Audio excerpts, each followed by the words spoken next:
शीलम परम भूषणम। क्या आपका भी सपना है इस साल सिविल सर्विसेज एग्जाम को क्रैक करने का और सिलेबस को समझकर अपने सिलेक्शन को इंश्योर करने का? तो फिर आपको उस व्यक्ति से पढ़ना चाहिए जिसके खुद का एग्जाम क्लियर हुआ हो। मैं मेंस क्वालिफाइड रजत शर्मा आपके लिए एक complete series free of cost आपके अपने YouTube चैनल मैथ्स डैडी पर लेकर आया हूं, जिस पर आपके सिलेक्शन हमारी टॉप मोस्ट प्रायोरिटी रहेगी। बने रहिए हमारे साथ अगले 80 दिनों तक, ताकि आपके सफलता को कोई भी रोक ना सके और आप इसे निश्चित रूप से क्रैक करके अफसर बन सके। दोस्तों के साथ सफल बनिए, अपने दोस्तों को अपनी सफलता की यात्रा में साथी बनाइए। इसलिए इस स्ट्रीम को, इस चैनल को लाइक, शेयर और सब्सक्राइब जरूर कर लीजिए, ताकि आप और आपके दोस्त का सिलेक्शन एक ही बैच के साथ हो। जय हिंद। जय हिंद साथियों, मेरा नाम है रजत शर्मा।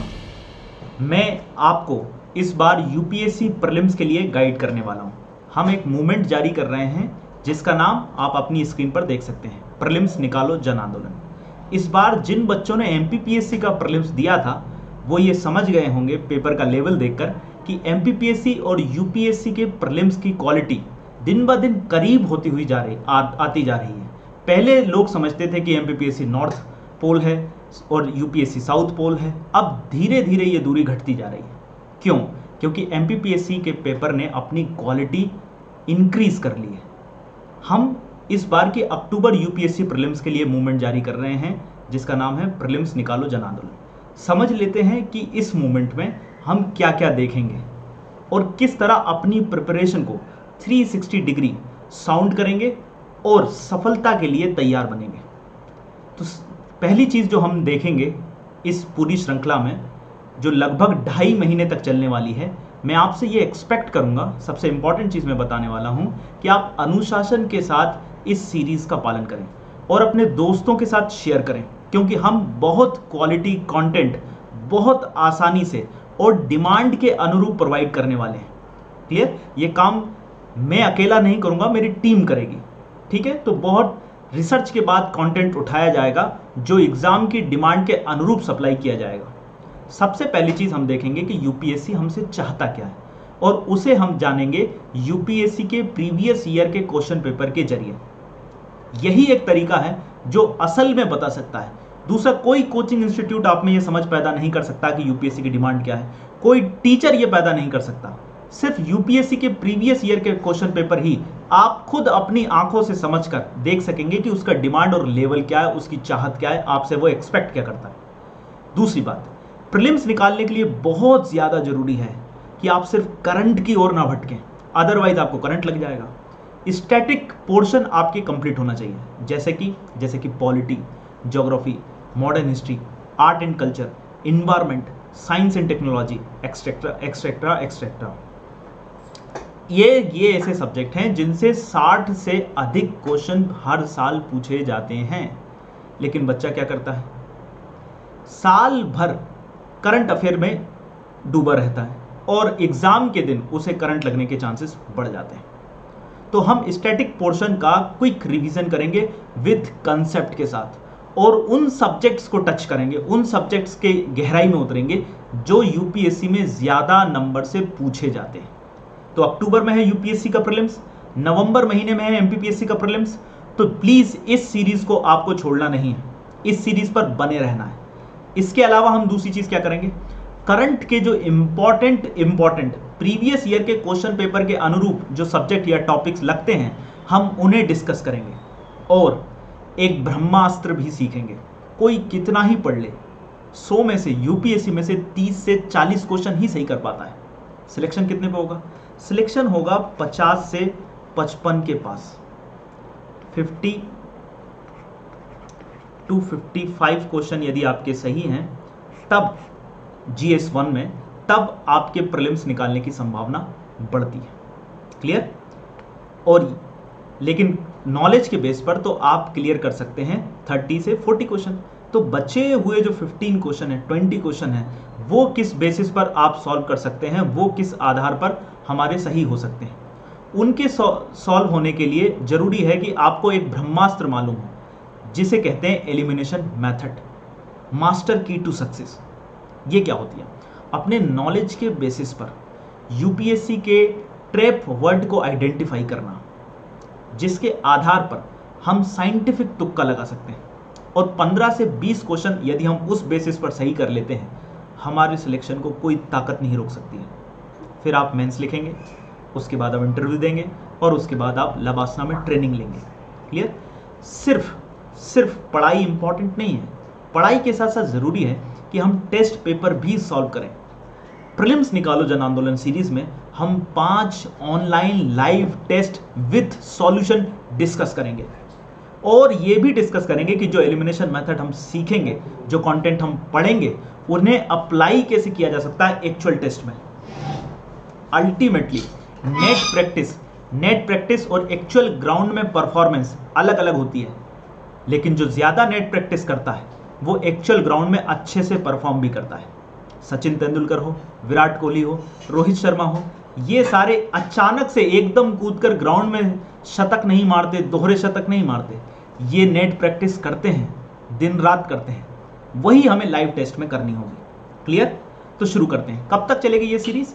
ये सीरीज चलेगी लगभग 2.5 महीने तक, जब तक यूपीएससी अक्टूबर में अपना प्रीलिम्स नहीं ले लेता।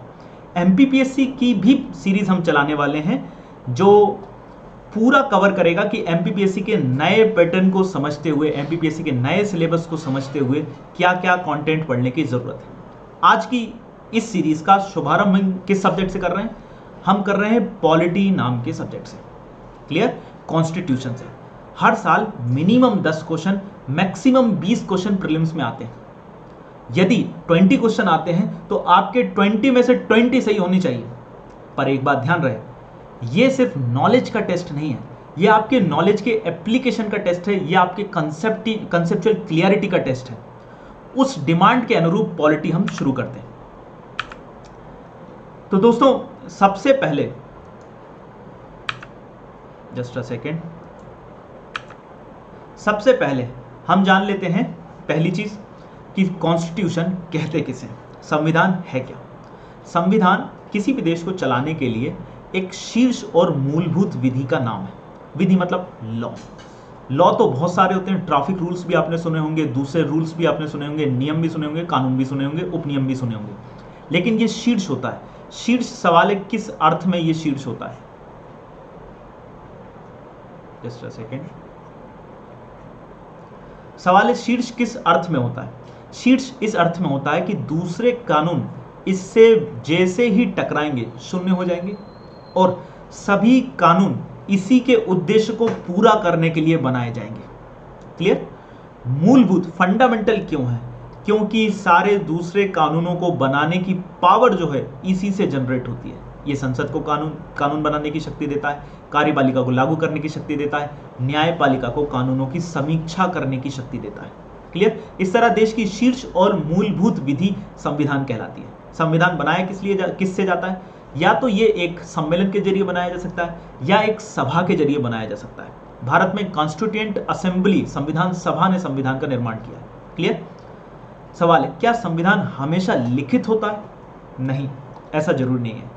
ब्रिटेन में लिखित संविधान नहीं है, भारत में लिखित संविधान है, लेकिन लिखित संविधान होने पर डेमोक्रेसी मैच्योर होने की संभावना बढ़ जाती है। क्यों? क्योंकि निरंकुशता जो गवर्नमेंट में जनरली पाई जाती है उसके चांसेस घट जाते हैं अगर कॉन्स्टिट्यूशन वेल रिटन हो तो, ये चीज। लेकिन ब्रिटेन में तो लिखित संविधान ना होने के बावजूद भी अच्छी डेमोक्रेटिक लेवल है, इनफैक्ट इंडिया से बेहतर है कई मामलों में। तो ऐसा क्यों है? ऐसा इसलिए है क्योंकि वहां सोसाइटी पहले डेमोक्रेटिक हुई और फिर पॉलिटिकल सिस्टम बाद में डेमोक्रेटाइज किया गया।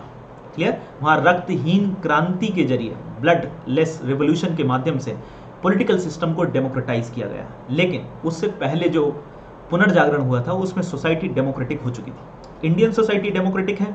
इंडियन सोसाइटी डेमोक्रेसी की जर्नी में अभी भी चल रही है। जैसे कास्ट, रिलीजन और लिंग्विस्टिक फैक्टर अभी भी यहाँ डोमिनेंट रोल प्ले करते हैं, लेकिन ये यात्रा जारी है दिन ब दिन बेहतर लोकतंत्र बनने की ओर। कॉन्स्टिट्यूशन एक दूसरी चीज भी होती है जिसे कहते हैं पावर मैप। पावर मैप किसे कहते हैं? पावर मैप का अर्थ होता है कि किस अंग में, सरकार के किस अंग में कितनी पावर डिस्ट्रीब्यूटेड होगी, ये कॉन्स्टिट्यूशन बता रहा होता है। गवर्नमेंट के कौन कौन से अंग होते हैं? सरकार के 3 अंग होते हैं दोस्तों। कार्यपालिका, विधायिका, न्यायपालिका। विधायिका यानी व्यवस्थापिका, जिसे सेंटर में संसद कहा जा सकता है, स्टेट में विधानमंडल कहा जा सकता है, 3 चीजों से मिलकर बनती है, राज्यसभा, लोकसभा, राष्ट्रपति। क्लियर? और इसका मूल काम होता है कानून बनाना। कार्यपालिका का काम क्या होता है? जो भी कानून व्यवस्थापिका बनाए उसे एग्जीक्यूट करना, लागू करना कार्यपालिका का काम है। न्यायपालिका का काम क्या है? न्यायपालिका का काम है कानून कॉन्स्टिट्यूशन के हिसाब से बन रहे हैं या नहीं। कार्यपालिका कानून को लागू कॉन्स्टिट्यूशन के मैनर में कर रही है या नहीं, ये चेक करना।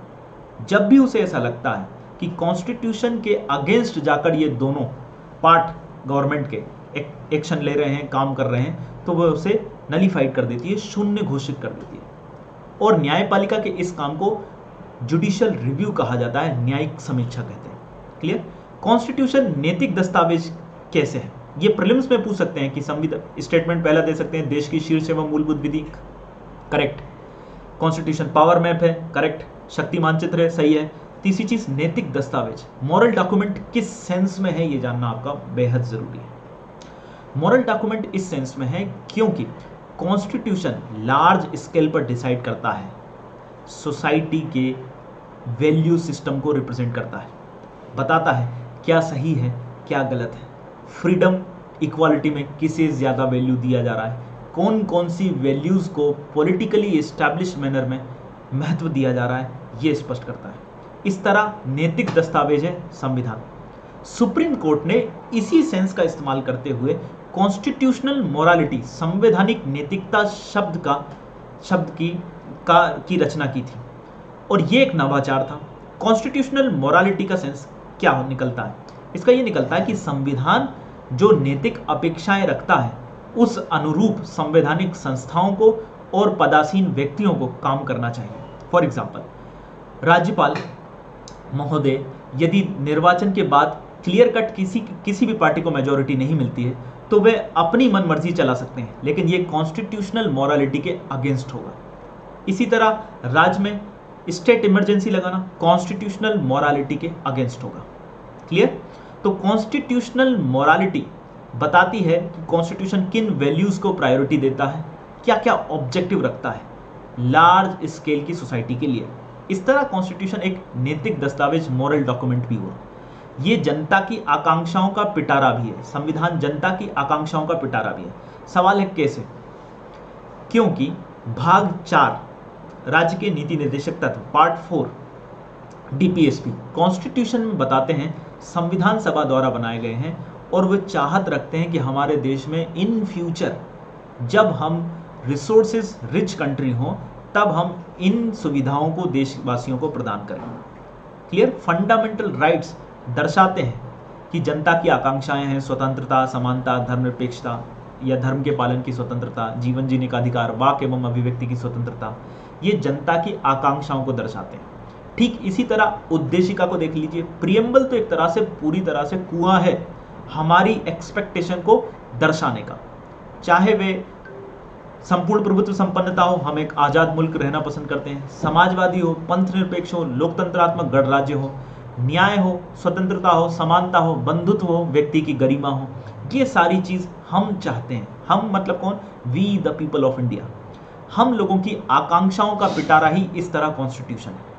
क्लियर? तो संविधान क्या है? ये 4 चीजें आपको याद होनी चाहिए। देश की शीर्ष मूलभूत विधि, पावर मैप, नैतिक दस्तावेज और आकांक्षाओं का पिटारा। नेक्स्ट चलते हैं। संविधान और संविधानवाद में अंतर समझना बहुत जरूरी है, क्योंकि प्रीवियस ईयर के क्वेश्चन यदि आप देखें, बारीक नजर दौड़ाएं, तो पता चलता है कि यूपीएससी आपसे चाहती है कि आप कंसेप्ट को बेहतर समझें। सिर्फ रटकर पहुंच गए, फेल हो जाओगे। क्लियर? तो नेट प्रैक्टिस भी उसी तरह से कर लेते हैं जिस तरह ग्राउंड में परफॉर्मेंस चाहिए हमें। अब ऐसा तो है नहीं कि हम किसी सड़े से बॉलर को नेट प्रैक्टिस करें और ग्राउंड में फेस करें ब्रेटली को, ऐसा नहीं चलेगा। तो बेहतर बॉलर को ही हम फेस कर लेते हैं नेट प्रैक्टिस में। कॉन्स्टिट्यूशन और कॉन्स्टिट्यूशनलिज्म दोनों अलग अलग चीजें, इन्हें एक मत समझिएगा। डेमोक्रेसी कौन सी चीज इंश्योर करती है? इनमें से कौन सी चीज हो कि लोकतंत्र पक्का हो जाएगा, कॉन्स्टिट्यूशन या कॉन्स्टिट्यूशनलिज्म? तो दोस्तों जो चीज चाहिए है डेमोक्रेसी इंश्योर करने के लिए वो है कॉन्स्टिट्यूशनलिज्म, संविधानवाद। संविधान क्या है यह भी हमने देखा। संविधानवाद क्या है? संविधानवाद एक्चुअल में सोल ऑफ डेमोक्रेसी, ये है तो लोकतंत्र है, ये नहीं है तो लोकतंत्र नहीं है। आखिर संविधानवाद है क्या? संविधानवाद ना केवल गवर्नमेंट को पावर देने का नाम है, बल्कि उस पावर को लिमिटेड और रिस्ट्रिक्टेड और अकाउंटेबल बनाने का भी नाम है। क्लियर? अगर सिर्फ हमने पावर दे दी किसी को, तो वो गवर्नमेंट एक दिन उस पावर का इस्तेमाल हमारे ही खिलाफ कर सकती है। लेकिन कॉन्स्टिट्यूशनलिज्म ये इंश्योर करता है कि संविधान उसी ताकत पर सीमाएं लगाए, उसे रिस्पॉन्सिबल बनाए, उसे अकाउंटेबल बनाए और कई सारे इंस्टीट्यूशन बनाए जो इंश्योर कर सकें कि वो लिमिटेड पावर इंजॉय करें, एक्सट्रीम पावर इंजॉय ना करें। फॉर एग्जाम्पल, जैसे कि इलेक्शन कमीशन के जरिए हम लगातार एक निश्चित अवधि के बाद चुनाव इंश्योर कर सकते हैं कि इलेक्शन हो, ताकि अनलिमिटेड टाइम पीरियड के लिए कोई भी गवर्नमेंट पावर में ना रहे। पहली चीज। दूसरी चीज, जुडिशरी के थ्रू हम ये इंश्योर कर सकते हैं कि एग्जीक्यूटिव जुडिशरी की पावर इंजॉय ना करें, वे मनमाने निर्णय ना सुनाने लगे किसी भी न्याय के मसले पर। क्लियर? तो कॉन्स्टिट्यूशनलिज्म इस तरह अलग है संविधान से, संविधानवाद अलग है। संविधानवाद की उत्पत्ति वास्तव में एक वेस्टर्न कंसेप्ट मानी जाती है, इसीलिए इसे उदारवादी अवधारणा के रूप में जाना जाता है। अब लिबरल कंसेप्ट कहने से हमारा मतलब क्या है? लिबरल कंसेप्ट, लिबरलिज्म जो है, उदारवादी विचारधारा बिलीव करती है कि गवर्नमेंट मस्ट बी लिमिटेड, राज्य को सिर्फ, सरकार को सिर्फ पहरेदारी भूमिका में होना चाहिए, डेवलपमेंट करने की छूट नहीं होना चाहिए। हमारी प्राइवेट और पर्सनल लाइफ में ताक झांक करने की पावर गवर्नमेंट को नहीं होनी चाहिए। इसे कहते हैं उदारवादी अवधारणा। क्लियर? तो इसी उदारवादी अवधारणा से पश्चिमी देशों में संविधानवाद का उद्भव हुआ है। नेक्स्ट लाइन अगर आप देख रहे हैं तो वही लिखा है, सीमित सरकार व विधि का शासन, शक्ति के निरंकुश व अधिनायकवादी प्रयोग पर रोक। भारत में कौन कौन से हैं? क्या संविधान होने मात्र से कोई देश डेमोक्रेटिक हो जाता है? क्या संविधान होने मात्र से कोई देश डेमोक्रेटिक हो जाता है? नहीं। एग्जाम्पल देखते हैं। नॉर्थ कोरिया में संविधान है, क्या नॉर्थ कोरिया डेमोक्रेटिक है? नहीं है। चाइना में कॉन्स्टिट्यूशन है, कम्युनिस्ट पार्टी का अपना कॉन्स्टिट्यूशन है, क्या चाइना डेमोक्रेटिक देश है? नहीं है। म्यांमार में कॉन्स्टिट्यूशन है, क्या म्यांमार सेना की इतनी बगावतों के बाद डेमोक्रेटिक लगता है? बिल्कुल नहीं लगता है। इस तरह ये देश जिनके पास संविधान हो, जरूरी नहीं है कि वो डेमोक्रेटिक हो। संविधान होने मात्र से कोई देश डेमोक्रेटिक नहीं हो जाता है। कॉन्स्टिट्यूशनलिज्म की यानी कि संविधानवाद की जरूरत सबसे ज्यादा पड़ती है।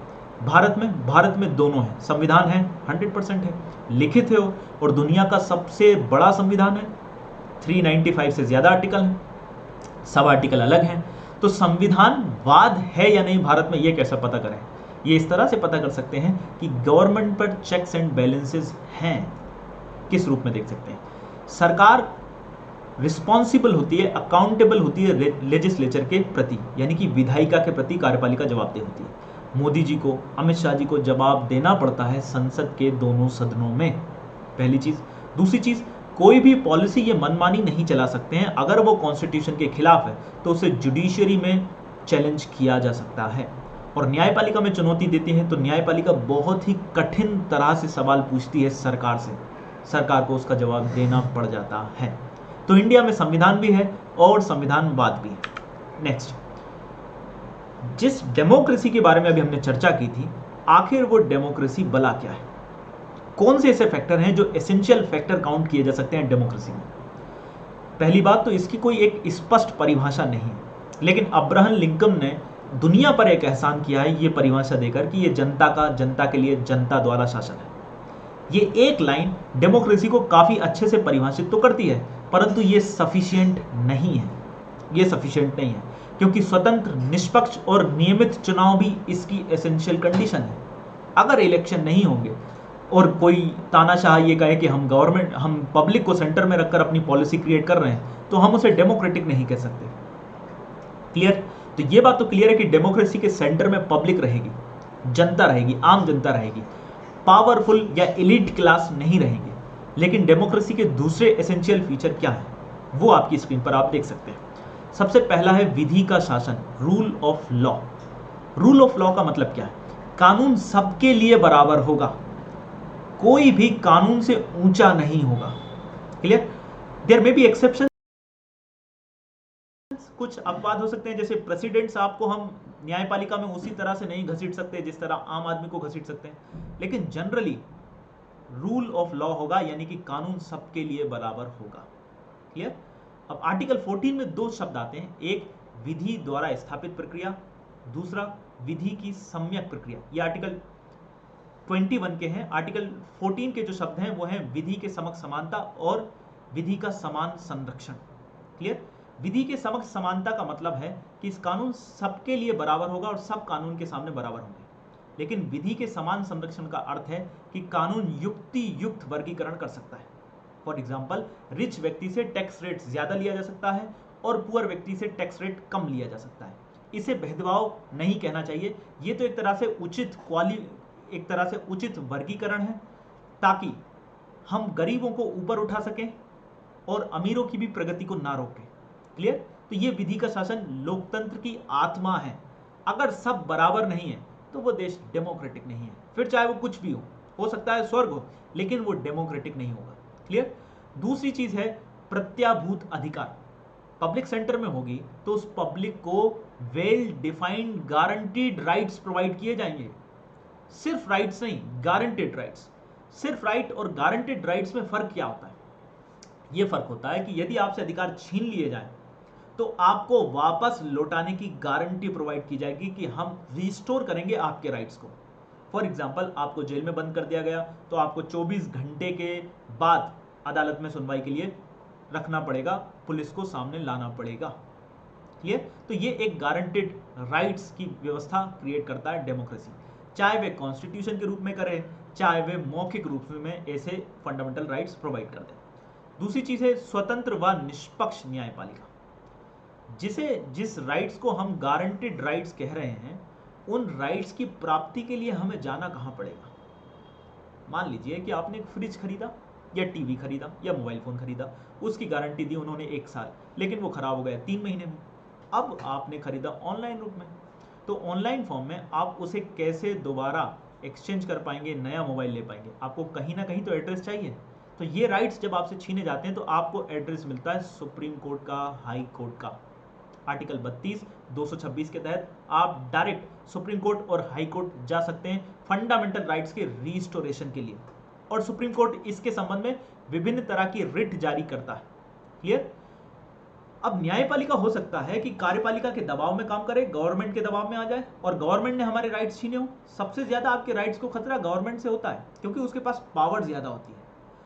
अब ये इंश्योर करना जरूरी है कि वो जो जुडिशरी हमारे राइट्स को लौटा रही है वो गवर्नमेंट के किसी तरह दबाव में ना हो, किसी तरह अधीन ना हो। इसलिए इस जुडिशरी को स्वतंत्र एवं निष्पक्ष होना जरूरी है। तो डेमोक्रेसी की ये 3 चीजें, विधि का शासन, प्रत्याभूत अधिकार, स्वतंत्र व निष्पक्ष न्यायपालिका, डेमोक्रेसी को वास्तविकता प्रदान करती हैं। इनमें से कोई एक भी नहीं तो डेमोक्रेसी नहीं। क्लियर? उम्मीद करता हूं कि ये आपको क्लियर होगा। अगर आपको कोई डाउट हो तो आप कमेंट सेक्शन में टाइप कर सकते हैं, बाद में अगले नेक्स्ट वीडियो में मैं इसका रिप्लाई अवश्य दूंगा। अब हम मेन टॉपिक पर आते हैं, संविधान की पृष्ठभूमि पर, कि कॉन्स्टिट्यूशन जब बना तो उससे पहले आधुनिक भारत में कई कानून बन चुके थे, जिनका मकसद भारत में प्रशासनिक विकास करना था, राजनीतिक विकास करना था, या फिर ब्रिटिश कंपनी, ब्रिटिश शासन, ईस्ट इंडिया कंपनी के नियंत्रण को और मजबूत करने से था। उन कानूनों को जानने का नाम है संवैधानिक पृष्ठभूमि। संवैधानिक पृष्ठभूमि हमें किस चीज से परिचित कराती है? दरअसल बहुत सारे कानून ऐसे हैं, जैसे 1858, 1892, 1909, 1919, 1935, ये सारे एक्ट वो हैं जो हमारे किसी ना किसी प्रकार के विरोध, मास मूवमेंट या फिर पब्लिक प्रेशर के बाद सुधार के रूप में बनाए गए हैं। इस तरह ये भारतीय स्वतंत्रता संघर्ष की एक विरासत भी है। अब संवैधानिक पृष्ठभूमि आपने बहुत जगह से पहले से पढ़ रखी होगी, बहुत अच्छी बात है, ये तो क्विक रिवीजन है। लेकिन मैं यहां चाहूंगा कि मैं आपको इसका एक अलग ही क्लासिफिकेशन उपलब्ध करा सकूं। क्लासिफिकेशन इंपॉर्टेंट क्यों है? क्लासिफिकेशन इसलिए इंपॉर्टेंट है क्योंकि ये आपको लंबे समय तक याद रखने में मदद करेगा। दूसरी चीज, आपकी लॉजिकल रीजनिंग को सुधारेगा, जिससे आप एलिमिनेशन मेथड बहुत बेहतर तरीके से इस्तेमाल कर पाएंगे। सबसे पहले अपन ये पहले चरण में देखें तो ये 1773 और 1784 के कानून है। ये वो शुरुआती कानून है दोस्तों जिनका उपयोग किया गया था ब्रिटिश संसद के द्वारा ईस्ट इंडिया कंपनी पर अपने कंट्रोल को इंक्रीज करने के लिए, अपने नियंत्रण को बढ़ाने के लिए। फिर अगले चरण के जो कानून हैं जैसे 1793, 1783, 1833 और 1853, ये वो कानून हैं जो लाए गए भारत में मुक्त व्यापार को बढ़ावा देने के लिए, क्योंकि इससे पहले 1793 से पहले ईस्ट इंडिया कंपनी की मोनोपोली थी इंडिया पर, और इंडिया कोई छोटा मोटा इकोनॉमी नहीं थी। क्लियर? दुनिया जब भारत में ईस्ट इंडिया कंपनी ने प्रवेश किया तब हमारी जीडीपी 24% के बराबर थी पूरी दुनिया के, और जब भारत से वो बाहर गए तो हमारा ग्लोबल ट्रेड में पार्टिसिपेशन था 2.5% से भी कम, वो भी हम सिर्फ कच्चा माल एक्सपोर्ट करते थे। यानी कि सोने की चिड़िया से पंख रहित कबूतर बना दिया भारत को। तो उस मोनोपोली को कम करने के लिए, उस मोनोपोली को मिटाने के लिए, समाप्त करने के लिए 1793, 1813, 1833, 1853 के एक्ट लाए गए। क्लियर? तो ये एक ब्रॉड व्यू मैं आपको दे रहा हूं ताकि आप जल्दी ना भूलें, और ये याद रखा तो आपका आराम से बहुत अच्छा एलिमिनेशन मेथड काम कर सकेगी आपके साथ। 1858, 1861, 1892, 1909, 1919, 1935 ये वो अधिनियम हैं जो भारत में स्वतंत्रता संघर्ष के दौरान जो ब्रिटिश संसद पर दबाव बढ़ा उसके जवाब में ब्रिटिश पार्लियामेंट ने बनाए। तो ये ब्रॉड क्लासिफिकेशन है, आपको ये याद होना चाहिए। एक एक करके इन एक्ट्स को हम आगे समझने वाले हैं। शुरू करते हैं। सबसे पहला रेगुलेटिंग एक्ट 1773। सवाल है 1973 में क्यों, और नाम इसका क्या बताता है? 1773 में इसलिए क्योंकि कंपनी में तब करप्शन बहुत ज्यादा था। कंपनी के कर्मचारी ही रिश्वत कर रहे थे और वे प्राइवेट बिजनेस में इन्वॉल्व थे, तो कंपनी को एक तरह से घाटा होने लगा। कंपनी प्रॉफिट मेकिंग कंपनी तो थी, लेकिन उसकी लायबिलिटीज बढ़ती जा रही थी और उसका प्रॉफिट घटता जा रहा था। इस चक्कर में east India company British government से लोन मांगती है। ब्रिटिश संसद ने समझा कि अब आया ऊंट पहाड़ के नीचे, इस पर कंट्रोल करने का टाइम आ गया है, इस पर अपने नियंत्रण को बढ़ाने का टाइम आ गया है। तब 1773 का रेगुलेटिंग एक्ट ब्रिटिश गवर्नमेंट ने पारित किया। रेगुलेटिंग से आप रेगुलेटर से याद रख सकते हैं कि सबसे पहले नियमन करने की कोशिश की। तो ये पहला प्रयास था ब्रिटिश पार्लियामेंट के जरिए जो ब्रिटिश ईस्ट इंडिया कंपनी पर कंट्रोल को इंक्रीज करता था। क्लियर? तो इसकी पृष्ठभूमि क्या थी? ये थी कि फाइनेंशियल कंडीशन जो थी वो बहुत स्ट्रांग नहीं थी ईस्ट इंडिया कंपनी की, ये इसकी प्रमुख पृष्ठभूमि थी, ये आप देख सकते हैं। इसके अब अपन एलिमेंट्स की बात कर लेते हैं कि इसमें कौन कौन सी चीजें लाई गई, इसमें कौन कौन से प्रोविजन थे। तो इसने बंगाल के गवर्नर को बंगाल का गवर्नर जनरल बना दिया। क्लियर? ये आपको याद रखना है। तो पहला व्यक्ति जो बंगाल का गवर्नर जनरल बना उसका नाम था वॉरेन हेस्टिंग, जो 1772 से गवर्नर जनरल था भारत का। क्लियर? तो 1773 के रेगुलेटिंग एक्ट के समय भी वही रहा होगा। दूसरा, इसने भारत में न्यायपालिका की शुरुआत कर दी दोस्तों। सुप्रीम कोर्ट की स्थापना के साथ कोलकाता में सुप्रीम कोर्ट के इस्टेब्लिश किया, लेकिन ये सिर्फ नाम का सुप्रीम है दोस्तों, ये सिर्फ नाम का सुप्रीम है। क्यों नाम मात्र का सुप्रीम है? क्योंकि वर्तमान अगर सुप्रीम कोर्ट की बात करें तो उसके डिसीजन को चैलेंज किसी और दूसरी अथॉरिटी के पास नहीं किया जा सकता, सिर्फ रिव्यू पिटीशन दायर की जा सकती है, वो भी स्वयं सुप्रीम कोर्ट में। लेकिन तब के सुप्रीम कोर्ट के डिसीजन को चैलेंज किया जा सकता था ब्रिटेन में। क्लियर? तो इस वजह से ये नाम का सुप्रीम कोर्ट था, लेकिन सुप्रीम कोर्ट की स्थापना हुई, ये फैक्ट आपको याद रखना है। दूसरा, जैसा मैंने आपको बताया कि ये पहला एफर्ट था जब ब्रिटिश गवर्नमेंट ने कंपनी पर अपना कंट्रोल स्थापित करने की कोशिश की थी। चूंकि कंपनी की फाइनेंशियल कंडीशन ठीक नहीं थी और उसके लिए करप्शन बहुत हद तक रिस्पॉन्सिबल था, इसलिए इस एक्ट में यह प्रावधान रखा गया कि कंपनी के कर्मचारी प्राइवेट बिजनेस नहीं कर सकेंगे, प्राइवेट ट्रेड नहीं कर सकेंगे और रिश्वत तो ले ही नहीं सकेंगे। गवर्नर जनरल के लिए, गवर्नर जनरल ऑफ बंगाल के लिए 4 सदस्यीय परिषद बनाई गई जो उसे सहायता प्रदान करती थी कानून बनाने के लिए और एग्जीक्यूटिव ऑर्डर रिलीज करने के लिए, जिनके नाम थे George Monson, Richard Vernell, Francis Philip और कलोब्रिन। क्लियर? इस एक्ट में सुधार के लिए 1781 में एक नया एक्ट आया जिसे एक्ट ऑफ सेटलमेंट बोलते हैं या सेटलमेंट एक्ट भी बोलते हैं। तो ये जो इसमें क्या किया गया, गवर्नर जनरल की पावर को बढ़ा दिया गया, पहली चीज। दूसरी चीज, ये सुप्रीम कोर्ट है, ये उन मामलों में डिसीजन नहीं ले सकता था, सुनवाई नहीं कर सकता था, जो कंपनी के कर्मचारियों ने बतौर कंपनी के कर्मचारी की हैसियत से किए हों। क्लियर? तो कंपनी के जो कर्मचारी थे उन्हें कुछ लार्जर अमाउंट तक प्रोटेक्शन प्रोवाइड कर दिया गया था एक्ट ऑफ सेटलमेंट 1781 के तहत। ये पहली चीज। दूसरा काम क्या किया गया था, बंगाल के गवर्नर जनरल को, जो भारत के लिए कानून बना सकता था और एग्जीक्यूटिव ऑर्डर रिलीज कर सकता था, उसे बताया गया कि आप उन कानूनों को बनाने से और उन कानूनों को एग्जीक्यूट करने से बचें जो इंडिया के कल्चर को लार्जर अमाउंट तक इंपैक्ट करते हो, प्रभावित करते हो। ऐसा क्यों? क्योंकि कंपनी को डर था कहीं आक्रोश ना आ जाए भारतीय जनमानस से, और ऐसा हुआ भी 1857 की क्रांति में, इससे लगभग 50 से 60 साल बाद। क्लियर? तो वो जो भावना थी, वो जो डर था, वो झलकता था एक्ट ऑफ सेटलमेंट 1781 में। नेक्स्ट एक्ट कौन सा है? 1784 Pitts India Act. Pitts India Act William Pitts, जो बहुत युवा प्राइम मिनिस्टर थे ब्रिटेन के, उनके नाम पर बनाया गया, उनके कार्यकाल पर बनाया गया। इसमें कंपनी ने क्या किया, कंपनी के साथ हुआ क्या, ब्रिटिश पार्लियामेंट ने यह किया कि थोड़ा सा डिस्ट्रीब्यूशन कर दिया मामलों का वर्गीकरण कर दिया। क्लियर? और इस वजह से इसे द्वैध शासन कहा जाने लगा। कुछ मामलों में डायरेक्ट कंट्रोल हो गया एक तरह से ब्रिटिश गवर्नमेंट का। क्लियर? कंपनी ज्यादा अकाउंटेबल हो गई ब्रिटिश गवर्नमेंट की। वे मामले कौन से थे? वे मामले थे लार्जली पॉलिटिकल, आर्मी से संबंधित, सिविल मैटर से संबंधित मामले, पॉलिटिकली जो सेंसिटिव थे, वो कंट्रोल करता था बोर्ड ऑफ कंट्रोलर। क्लियर? और कंपनी का दूसरा हिस्सा जो टोटल ही वाणिज्यिक मामले देखता था, उसे बोर्ड ऑफ डायरेक्टर को कंट्रोल करना था। Board of director financial interest देखता था, तो वो कंपनी स्वयं के प्रति ही रिस्पॉन्सिबल थी। क्लियर? लेकिन बोर्ड ऑफ कंट्रोलर जो पॉलिटिकल मामले थे, उसमें कंपनी रिस्पॉन्सिबल थी डायरेक्टली ब्रिटिश पार्लियामेंट के प्रति।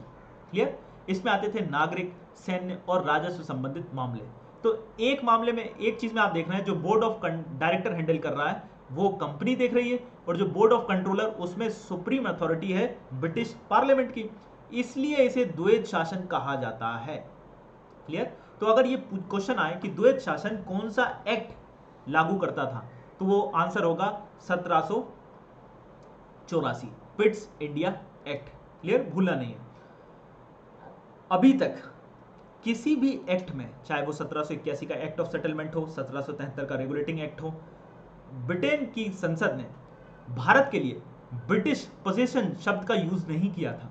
लेकिन 1784 का पिट्स इंडिया एक्ट वो पहला अधिनियम साबित हुआ जिसमें ब्रिटिश गवर्नमेंट ने कानूनन एक शब्द रिलीज किया, वो था ब्रिटिश आधिपत्य क्षेत्र।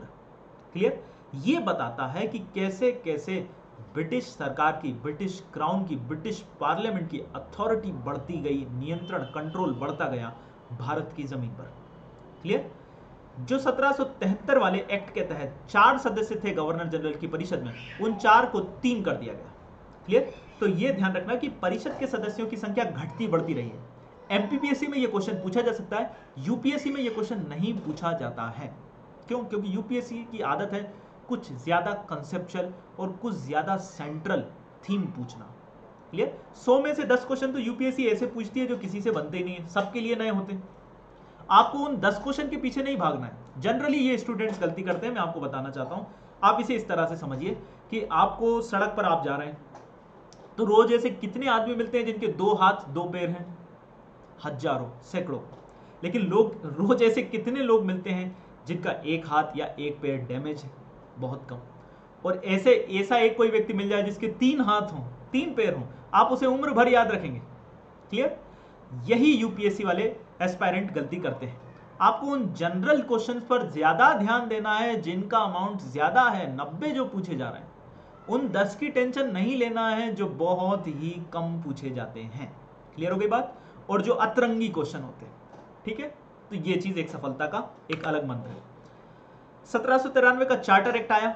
चार्टर क्या था? चार्टर एक तरह से परमिशन था एक निश्चित समय सीमा के लिए, जो कंपनी की ट्रेड एक्टिविटी को परमिशन देती थी ब्रिटिश गवर्नमेंट कि आप इतने समय और तक ट्रेड कर सकते हैं, मोनोपोली आपकी रह सकती है, या ट्रेड में कुछ रिस्ट्रिक्शंस बता दी जाती थी।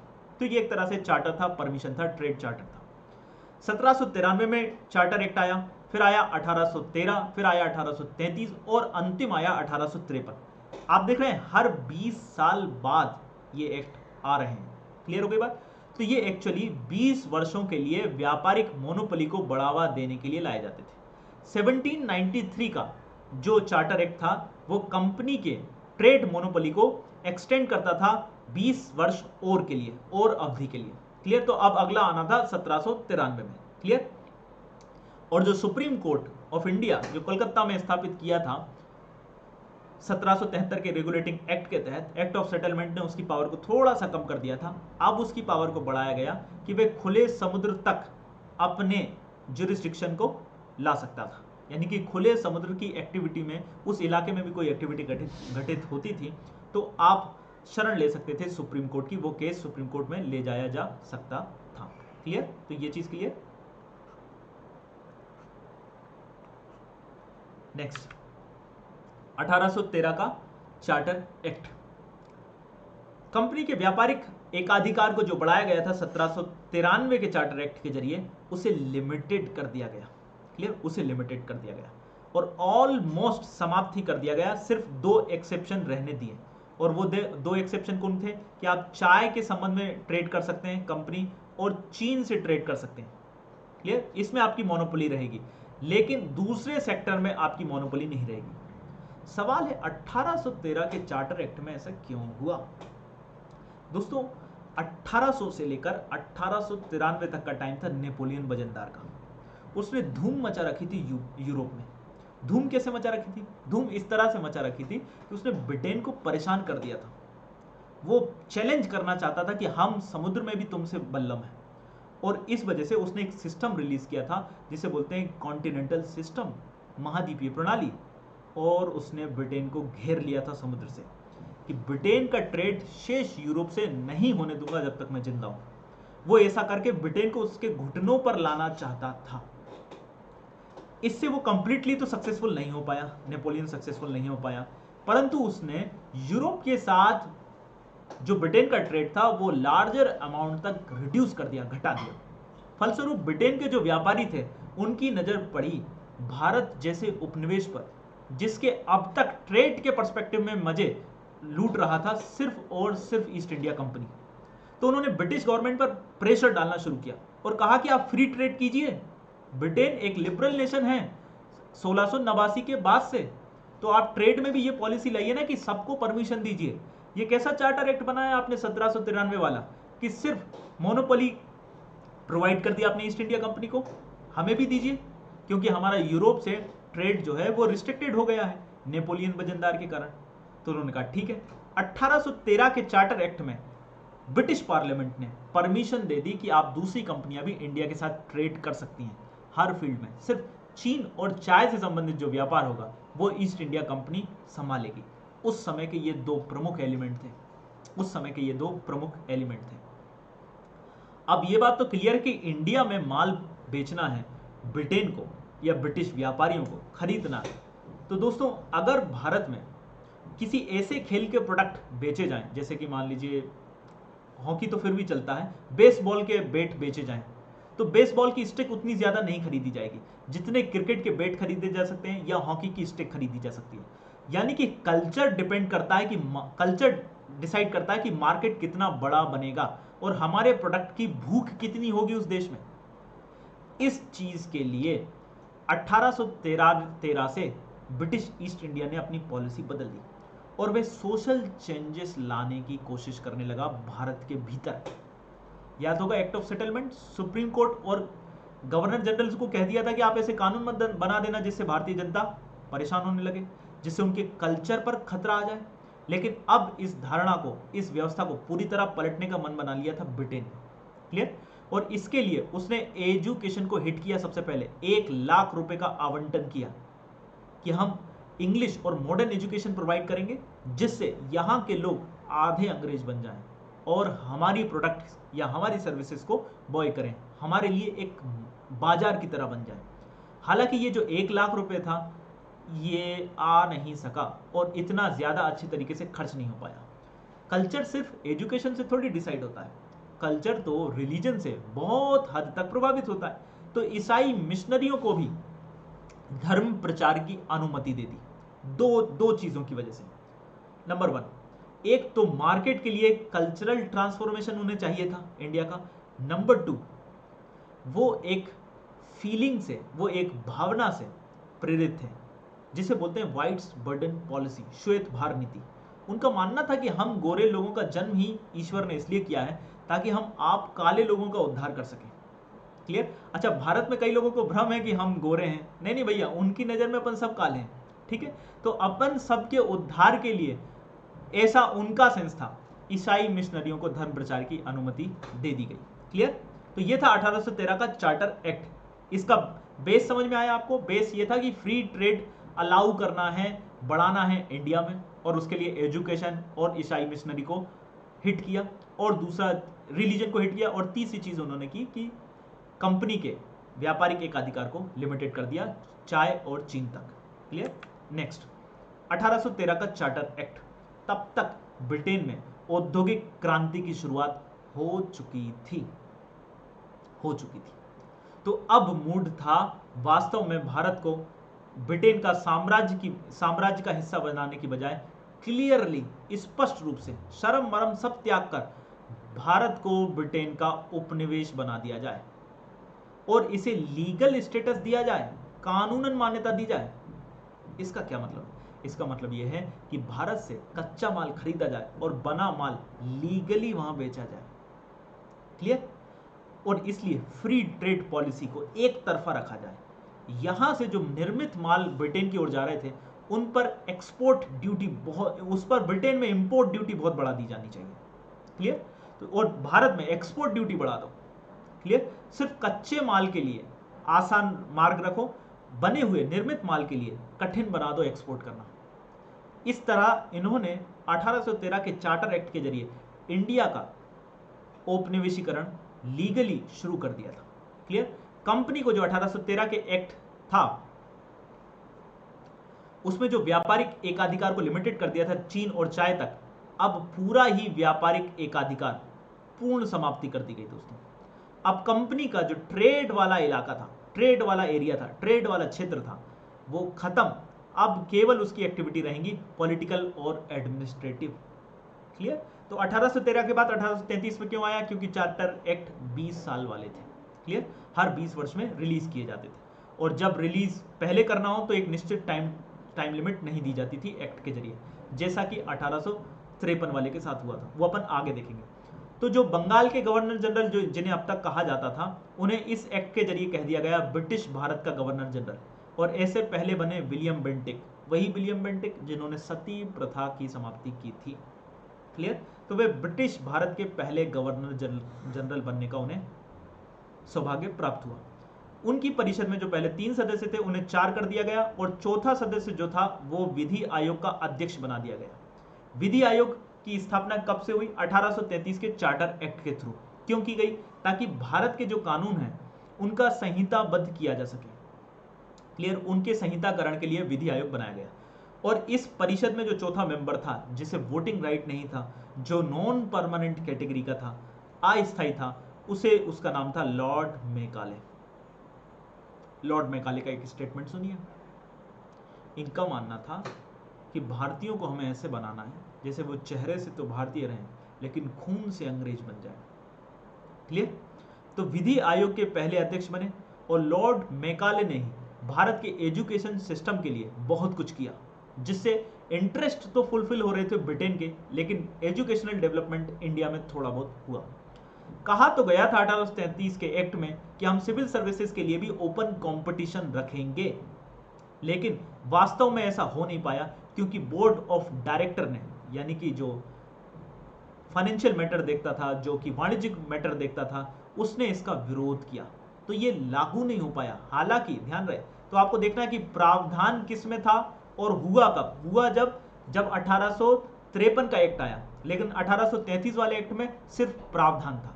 इस एक्ट में सामाजिक सुधारों को और बढ़ावा देने की भी कोशिश की गई थी, क्योंकि फ्री ट्रेड पॉलिसी के लिए, भारत को एक अच्छा उपनिवेश बनाने के लिए, एक अच्छा मार्केट बनाने के लिए, इसके कल्चर में चेंज लाने की आवश्यकता थी।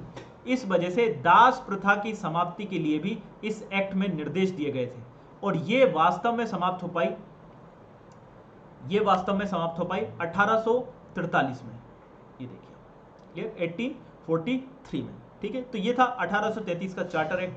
अब अगला आएगा 20 साल बाद, यानी कि 1853। तो जो बताया था मैंने आपको कि जनरली चार्टर एक्ट 20 साल के लिए होते हैं, लेकिन 1853 का चार्टर एक्ट जो है उसमें टाइम लिमिट फिक्स नहीं की गई थी। उसमें कहा गया था कि कंपनी के शासन अनिश्चित काल के लिए नवीनीकृत किया जाता है। ब्रिटिश गवर्नमेंट चाहे तो इसे बीच में रोक सकती है या इसे लंबे समय तक चलने दे सकती है, क्लियर। ब्रिटिश गवर्नमेंट ने इसे 1858 में रोक दिया, क्लियर। तो ये चीज, तो ये चार्टर एक्ट 20 साल के लिए नहीं था, इसमें स्पेसिफिकली मेंशन था कि ये अनिश्चित काल के लिए है, ठीक है। किया क्या, इस एक्ट की महत्वपूर्ण विशेषता यह है कि इसने गवर्नर जनरल की परिषद में, जिसके पास पहले लीगल राइट भी थे, यानी कि लेजिस्लेटिव राइट्स भी थे, पावर भी थी, और एग्जीक्यूटिव या एडमिनिस्ट्रेटिव पावर भी थी, उन सब का पृथक्करण कर दिया। यानी कि अब गवर्नर जनरल की काउंसिल के पास लेजिस्लेटिव और एडमिनिस्ट्रेटिव दोनों पावर एक साथ नहीं रहेंगी, सिर्फ एडमिनिस्ट्रेटिव पावर रहेंगी। 6 नए सदस्य जोड़े गए, क्लियर, जो विधान परिषद के रूप में काम करते थे, यानी कि जो लेजिस्लेटिव रोल प्ले करते थे। इनके काम करने का मॉडल ब्रिटिश पार्लियामेंट पर आधारित था, इसलिए इसे लघु विधायिका भी कहा गया, क्लियर, इसे लघु विधायिका भी कहा गया। तो क्वेश्चन बन सकता है कि लघु विधायिका का जन्म किस अधिनियम से हुआ है, तो भूलना नहीं है 1853 का चार्टर एक्ट इसकी शुरुआत करता था। जिस खुली प्रतियोगिता सिविल सर्विसेज के कॉम्पिटिटिव एग्जाम के लिए जो हम आज दे रहे हैं की बात की गई थी 1833 के एक्ट में, वो लागू हो पाई, उसका आरंभ हो पाया 1853 के चार्टर एक्ट में, क्लियर। तो आपको ये देखना है कि वो लागू शब्द पूछ रहा है, आरंभ शब्द पूछ रहा है, या फिर सिर्फ प्रावधान पूछ रहा है। अगर सिर्फ प्रावधान शब्द पूछ रहा है तो आपको आंसर लगाना है 1833, और अगर लागू के शब्द पूछ रहा है तो आपको आंसर लगाना है 1853 का चार्टर एक्ट। इस अधिनियम में सर्वप्रथम क्षेत्रीय प्रतिनिधित्व के सिद्धांत को अपनाया गया। इसका अर्थ क्या है, केंद्रीय विधान परिषद में जो मेंबर हैं 6 मेंबर, वो कहां से आएंगे। इसका अर्थ है आगरा से आएंगे, बंबई से आएंगे, मद्रास प्रांत से भी आएंगे, क्लियर। तो इसी को क्षेत्रीय प्रतिनिधित्व कहा गया। यह था 1853 का चार्टर एक्ट। जो चार्टर एक्ट की सीरीज थी, जो फ्री ट्रेड को बढ़ावा देने की सीरीज थी, वो यहां समाप्त हो जाती है, क्लियर। अगला एक्ट आता है 1858 का भारत शासन अधिनियम। भाई इससे पहले ऐसा क्या हुआ कि ब्रिटिश गवर्नमेंट को एक नया एक्ट लाना पड़ा और चार्टर नाम की व्यवस्था को समाप्त ही करना पड़ा। बहुत बड़ा बवाल हुआ इससे पहले। 1857 की क्रांति हुई, जिसे वीर सावरकर ने प्रथम स्वतंत्रता संग्राम भी कहा था, क्लियर। ब्रिटिश ज्यादातर लोग जो हैं इसे स्वतंत्रता संग्राम कंसिडर ही नहीं करते। वो ये कहते हैं कि भाई राष्ट्रवाद तब था ही नहीं, ये तो सिर्फ एक सैन्य विद्रोह था। वो इस बात को दबाने की बात करते हैं, क्लियर। लेकिन वास्तव में एक राष्ट्रीय भावना से ओतप्रेत था और सामान्य प्रताड़ित होने का सामान्य आधार था, कॉमन ग्राउंड था ब्रिटेन के प्रति घृणा या ब्रिटिश ईस्ट इंडिया कंपनी के प्रति घृणा। उस क्रांति के बाद जैसे तैसे उस क्रांति को कंट्रोल किया गया, बड़ी मुश्किल से कंट्रोल किया गया, और कंट्रोल इस वजह से हो गई क्योंकि रियासतों ने साथ दिया था, क्लियर। लॉर्ड कैनिंग साहब का, जिन्होंने क्रांति का दमन किया था एक तरह से, उनका ये ब्रिटिश पार्लियामेंट में बयान था कि अगर हमें भारतीय रजवाड़ों ने साथ नहीं दिया होता तो भारत से हमारे बिस्तर बोरिया बन चुके होते। तो इतना बड़ा रोल प्ले किया था भारतीय रियासतों ने, भारत के लिए नहीं, ब्रिटेन के सहयोग के लिए। तो सबसे पहला काम क्या किया 1858 के भारत शासन अधिनियम ने, इसने कंपनी शासन का पूरा ही अंत कर दिया और सत्ता हस्तांतरित हो गई अब ब्रिटिश क्राउन के लिए। ब्रिटिश क्राउन में कौन कौन आते हैं, ब्रिटेन की पार्लियामेंट और वहां की राजा या रानी, क्लियर। उस समय 1858 के समय महारानी विक्टोरिया ब्रिटेन में शासन कर रही थी, क्लियर। तो कंपनी शासन का अंत होना, समाप्ति 1858 के एक्ट का फीचर है। क्या क्या हुआ एक बार मैं आपको दोबारा ध्यान दिलाना चाहूंगा। 1793 में फुल मोनोपोली थी। 1713 में मोनोपोली को लिमिटेड कर दिया गया, चीन और चाइना के लिए छोड़ दिया गया, छूट दी गई। 1813 में इस मोनोपोली को कंप्लीटली समाप्त कर दिया गया, ट्रेड एक्टिविटी को समाप्त कर दिया गया और कहा कि सिर्फ और सिर्फ आप जो हैं वो अब एक पॉलिटिकल और एडमिनिस्ट्रेटिव यूनिट की तरह काम करेंगे। 1853 में कहा गया कि अनिश्चित काल के लिए बढ़ा रहे हैं, कभी भी आपसे ये राइट छीन लिया जा सकता है, या जितना लंबे समय तक आप चला सकें उतना चला लीजिए। फिर विद्रोह हुआ, क्रांति हुई, और उसके बाद एक्ट में 1858 के एक्ट में कंपनी शासन को समाप्त ही कर दिया गया। क्लियर? शासन ले लिया ब्रिटिश क्राउन ने अपने कंट्रोल में। ठीक है। भारत में जो पहले गवर्नर जनरल कहलाता था, 1833 के एक्ट से उसे भारत का गवर्नर जनरल कहा गया था। अब 1858 के एक्ट ने उसे भारत का वायसराय ऑफ इंडिया कहना शुरू कर दिया। और ये वायसराय ऑफ इंडिया था। वायसराय का मतलब होता है सम्राट का प्रतिनिधि। गवर्नर और वायसराय शब्द में फर्क क्या है, और क्यों इस शब्द को बदलना इतना जरूरी था? गवर्नर का मतलब होता है वो गवर्न, जो चलाता है, जो शासन करता है। और यदि महारानी का शासन भारत पर लागू हो रहा है, ब्रिटिश क्राउन शब्द का यूज हो रहा है, तो ऐसे में किसी और को गवर्नर कहना अपमानजनक होता है ब्रिटिश क्राउन के लिए। इसलिए उन्होंने वायसराय शब्द का इस्तेमाल करना शुरू कर दिया। क्लियर? तो ये एक चीज है। तो भारत में जो पहले वायसराय बने वो कौन थे, पूछ सकता है यूपीएससी। लॉर्ड कैनिंग भारत के पहले वायसराय बने। क्लियर? और यही अंतिम भारत के गवर्नर जनरल भी थे।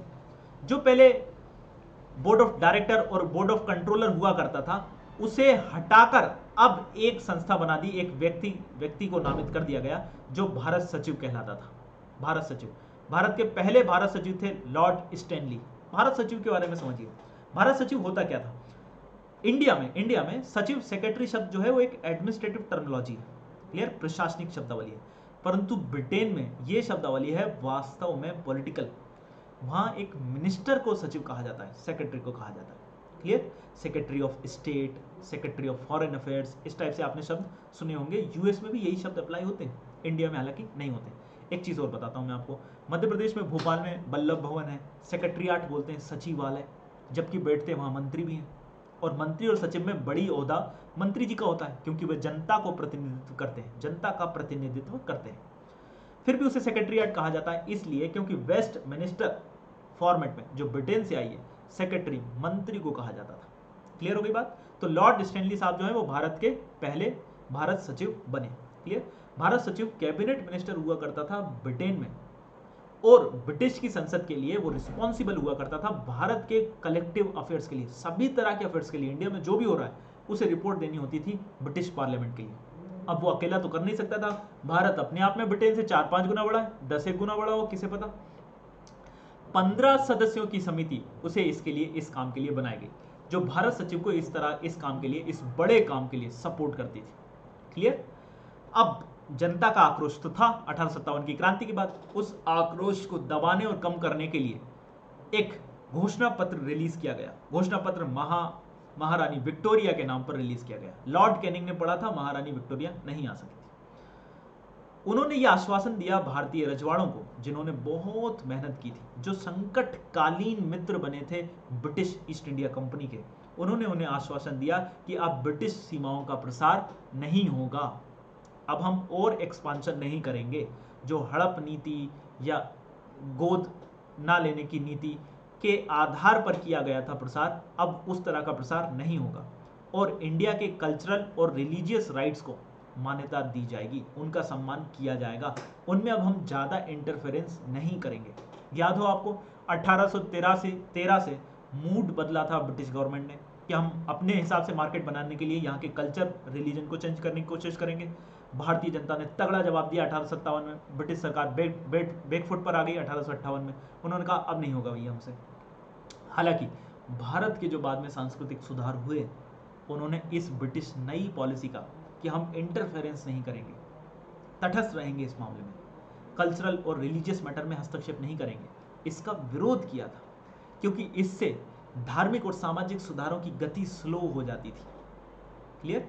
गवर्नमेंट एक बहुत इंपॉर्टेंट रोल प्ले करती है दोस्तों रिलीजियस और कल्चरल रिफॉर्म में, और अगर सरकार मॉडर्नाइजेशन करना छोड़ दे तो फिर प्रॉब्लम हो सकती है। ठीक?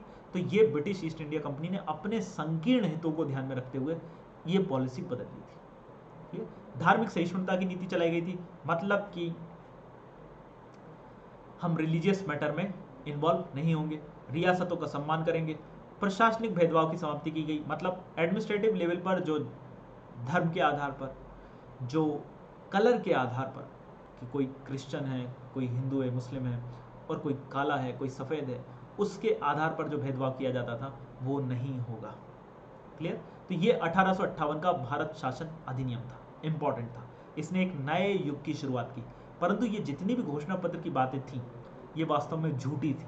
ब्रिटिश सरकार ने इस पर कभी भी अनुपालन नहीं किया। ठीक है, उनकी आदत थी बोलना और काम अलग करना। राउडी राठौड़ थे, जो बोलते थे वो तो पता नहीं करेंगे या नहीं, जो नहीं बोलते थे वो डेफिनेटली करते थे।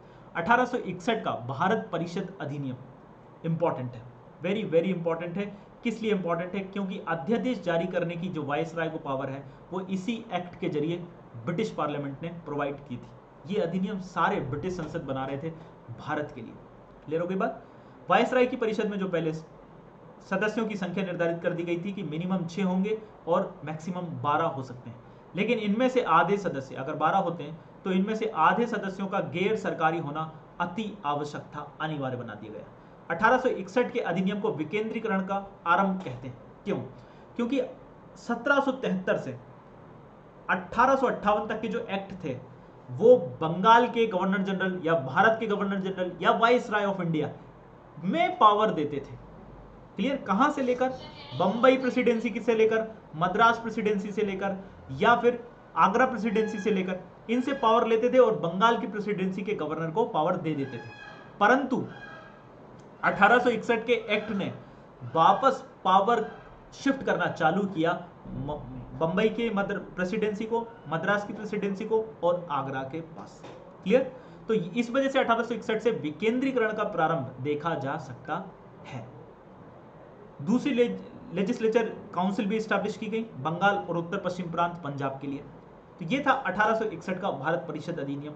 इसका कोई ज्यादा बड़ा बैकग्राउंड नहीं था। ये 1858 के बाद जो एडमिनिस्ट्रेटिव चेंजेस लाने थे ब्रिटिश पार्लियामेंट की इच्छा पर, उसके आधार पर बनाया गया। क्लियर? 1892, इस बीच बहुत कुछ हो चुका था। 1857 से लेकर 1885 तक भारत में अलग अलग स्थान पर पॉलिटिकल इंस्टीट्यूट खुल चुके थे। जरूरत थी, दरकार थी एक राष्ट्रीय मंच की। कांग्रेस ने 1885 में स्थापित होकर वो भूमिका निभाना शुरू कर दी। शुरुआत में तो इसका मकसद क्रांतिकारी रूप से आजादी लाना बिल्कुल नहीं था, इनफैक्ट बिल्कुल ही नहीं था। इंडिपेंडेंस शब्द जैसा तो कोई चीज था ही नहीं कांग्रेस के पास। परंतु क्रमिक प्रशासनिक और राजनीतिक सुधारों के प्रति यह संस्था समर्पित थी। क्रमिक यानी कि धीरे धीरे लाए जाएंगे एडमिनिस्ट्रेटिव और पॉलिटिकल रिफॉर्म। प्रारंभ में ब्रिटिश गवर्नमेंट ने सपोर्ट भी किया।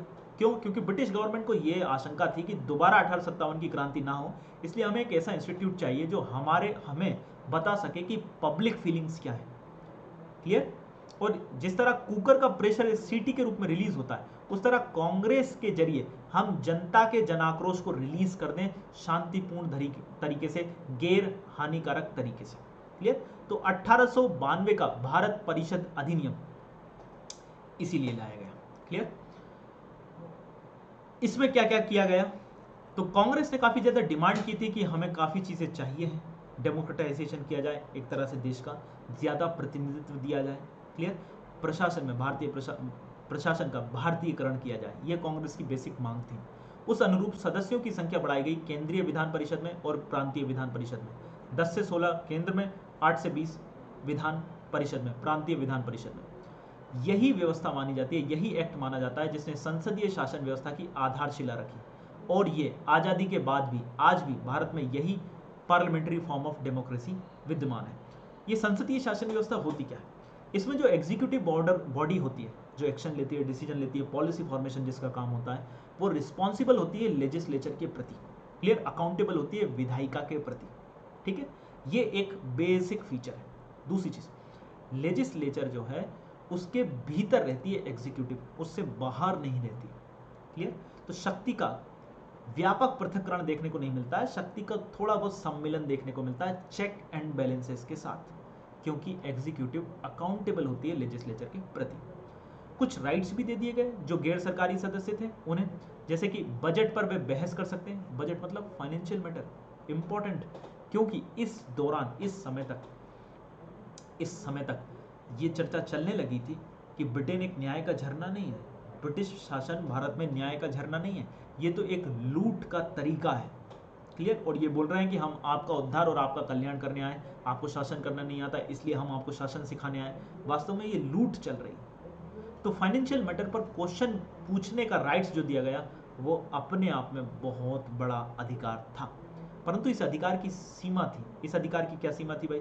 इस अधिकार की ये सीमा थी कि ये क्वेश्चन पूरक प्रश्न नहीं पूछ सकते थे। जैसे मैंने आपसे क्वेश्चन किया, आपने आंसर दिया, मैं सेटिस्फाई नहीं हुआ, मैंने दूसरा क्वेश्चन पूछा, वो राइट नहीं है। सेकंड क्वेश्चन नहीं पूछ सकते आप, किसी एक टॉपिक पर पूरक प्रश्न पूछने की अनुमति नहीं थी। तो ये अपने आप में एक तरह से अधूरा अधिनियम था, अधूरा राइट था।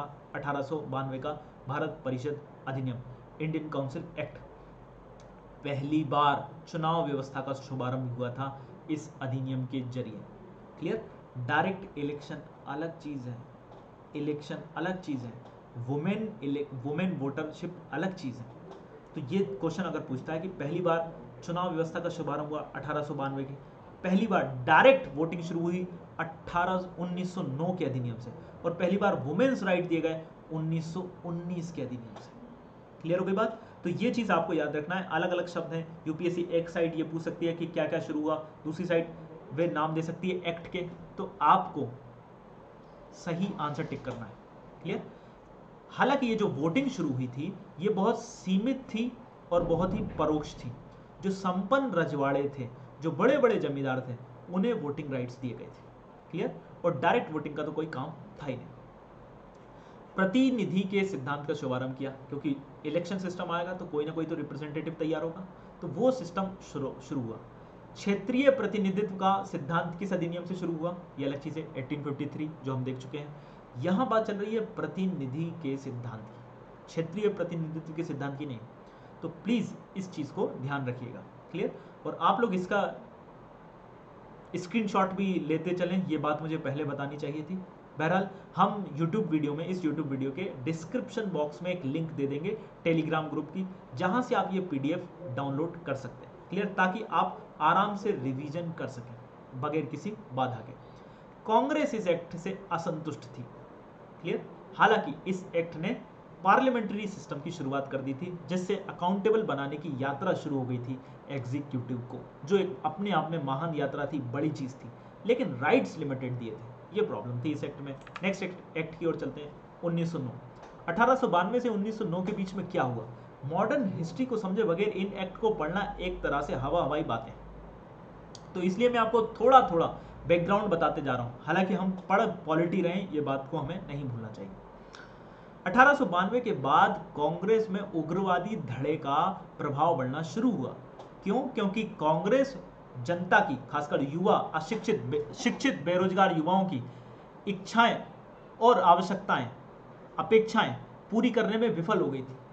तो उसकी कमान संभाल ली युवा लीडरों ने, जिसे हम बोलते हैं लाल बाल पाल। क्लियर। जब उस त्रिकोणी ने कमान संभाली तो उसने ज्यादा मास मूवमेंट के स्केल पर विरोध करना शुरू किया। ब्रिटिश गवर्नमेंट को यह रास नहीं आया। 1905 में हुआ बंगाल विभाजन ने उग्रवादियों को एक बड़ा मौका दे दिया कि वे नेशन वाइड मूवमेंट स्टार्ट कर सकें, और उन्होंने ऑलमोस्ट कर दिया। इसके बाद उदारवादी और उग्रवादियों में हो गया विभाजन। 1907 सूरत की फूट के नाम से जाना जाता है, सूरत अधिवेशन। उस विभाजन का फायदा उठाया ब्रिटिश गवर्नमेंट ने और अपनी उस पॉलिसी को कांग्रेस के भीतर एग्जीक्यूट करने का काम किया, जो उन्होंने 1858 से शुरू कर दी थी। पॉलिसी का नाम क्या था? फूट डालो और शासन करो, बांटो और राज करो की नीति। क्लियर। तो 1907 में उदारवादी और उग्रवादी जब अलग अलग हुए थे, तो उदारवादियों को संतुष्ट करने के लिए यह अधिनियम लाया गया था, जिसमें ज्यादा पावर दिए गए थे 1992 के इंडियन काउंसिल एक्ट के तुलना में। क्लियर। तो 1909 का ये एक्ट एक तरह से गाजर थी, किसके लिए? उदारवादियों के लिए, ताकि वो ब्रिटिश गवर्नमेंट के प्रति उतने असंतुष्ट ना हो जाएं जितने उग्रवादी हुए हैं, और उग्रवादियों से अपनी दूरी बनाना शुरू कर लें। बहुत हद तक ब्रिटिश गवर्नमेंट इसमें सफल भी हुई थी।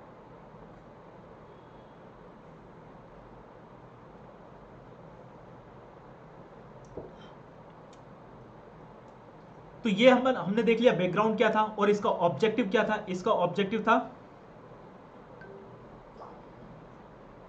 ऑब्जेक्टिव था उदारवादियों को संतुष्ट करना। सवाल है ये एक्ट क्यों लाया गया? मॉर्ले और मिंटो सुधार के कारण ये एक्ट लाया गया। मॉर्ले कौन थे, मिंटो कौन थे? सबसे बड़ा होता है मिनिस्टर, फिर उसके बाद भारत का वाइसरॉय, क्लियर, फिर उसके बाद भारत का वाइसरॉय। तो पहले नाम लिया जाता है मिनिस्टर का। तो भारत सचिव जो थे वो भारत के उस समय भारत सचिव थे, क्लियर, मॉर्ले साहब। मिंटो उस समय भारत के वाइसरॉय थे, क्लियर। मिंटो हॉल आप देख सकते हैं जो उनकी आतिथ्य में बनाया गया था, भोपाल में है, बहुत सुंदर है। अब एमपी गवर्नमेंट ने उसका पुनरुद्धार भी कर दिया है। तो उन दोनों के विचारों से, उन दोनों के आइडिया से, प्लान से ये एक्ट लाया गया था 1909 का इंडियन काउंसिल एक्ट, क्लियर। इसलिए इसे मॉर्ले मिंटो एक्ट भी कहा जाता है। हमेशा याद रखना, पहले वाला नाम भारत सचिव का, दूसरे वाला नाम भारत के वाइसरॉय का, वाइसरॉय ऑफ इंडिया का। सदस्यों की संख्या बढ़ा दी गई, 16 से 20 कर दी गई केंद्रीय विधान परिषद में, राज्यों में भी बढ़ा दी गई। लेकिन अभी भी सरकारी सदस्यों का बहुमत था, मेजॉरिटी अभी भी सरकारी सदस्यों की थी सेंट्रल में। स्टेट में क्या हुआ, स्टेट में गैर सरकारी सदस्यों का बहुमत ला दिया गया, क्लियर। मेजॉरिटी मैटर करती है। तो इस तरह लोगों को लगा, कांग्रेस को लगा, उदारवादियों को लगा कि थोड़ा ज्यादा पावर मिल गई है, शांत हो जाते हैं। और इस गलती की वजह से लगभग 1 दशक तक हमारा मूवमेंट स्लो हो गया था, क्लियर, लगभग 1 दशक तक। तो ये चीज आपको याद रखनी है, ये आप मॉडर्न इंडिया में पढ़ेंगे भी। प्रत्यक्ष चुनाव का आरंभ हुआ, जैसा मैंने आपको बताया था, चुनाव प्रणाली प्रारंभ हुई 1892 के इंडियन काउंसिल एक्ट से, लेकिन इंडियन काउंसिल एक्ट ऑफ 1909 से प्रत्यक्ष डायरेक्ट इलेक्शन सिस्टम शुरू हुआ, ये याद रखना है। फिर एक बहुत बुरी चीज की शुरुआत भी इसी अधिनियम ने की, जिसे पृथक निर्वाचक मंडल कहते हैं। इसी अधिनियम से माना जाता है कि आरक्षण की शुरुआत हुई। सबसे पहले Indian minority, religious minority, Muslims को यह राइट दिया गया कि उनके लिए पृथक निर्वाचक मंडल। ये आज के राजनीतिक आरक्षण से बहुत अलग है दोस्तों। आज के राजनीतिक आरक्षण में कोई, मान लीजिए हमारा शेड्यूल्ड ट्राइब का बंधु खड़ा होता है सांसद के चुनाव में, तो उसे वोट डाल सकते हैं जनरल वाले, नॉन हिंदू भी वोटर्स भी वोट कर सकते हैं। परंतु जो पृथक निर्वाचक मंडल था, उसमें यदि कोई मुस्लिम प्रतिनिधि की सीट है तो सिर्फ मुस्लिम वोटर कर सकते हैं। यह वास्तव में सांप्रदायिकता के बीज बोता था। सांप्रदायिकता को समझाने के लिए आप समझिए 3 चरण होते हैं। पहला चरण तो यह होता है कि यह मानने लगे कि रिलीजियस बेसिस पर इंटरेस्ट अलग अलग है। यह हो नहीं सकता दोस्तों, यह वास्तव में सच्चाई नहीं है। फॉर एग्जाम्पल, मुस्लिम कम्युनिटी को भी शिक्षा की जरूरत है, हिंदू कम्युनिटी को भी शिक्षा की जरूरत है, ईसाई कम्युनिटी को भी शिक्षा की जरूरत है, पारसी कम्युनिटी को भी शिक्षा की जरूरत है। शिक्षा की जरूरत सबको है, सबको रोजगारों की जरूरत है। तो इंटरेस्ट तो लगभग सेम ही है।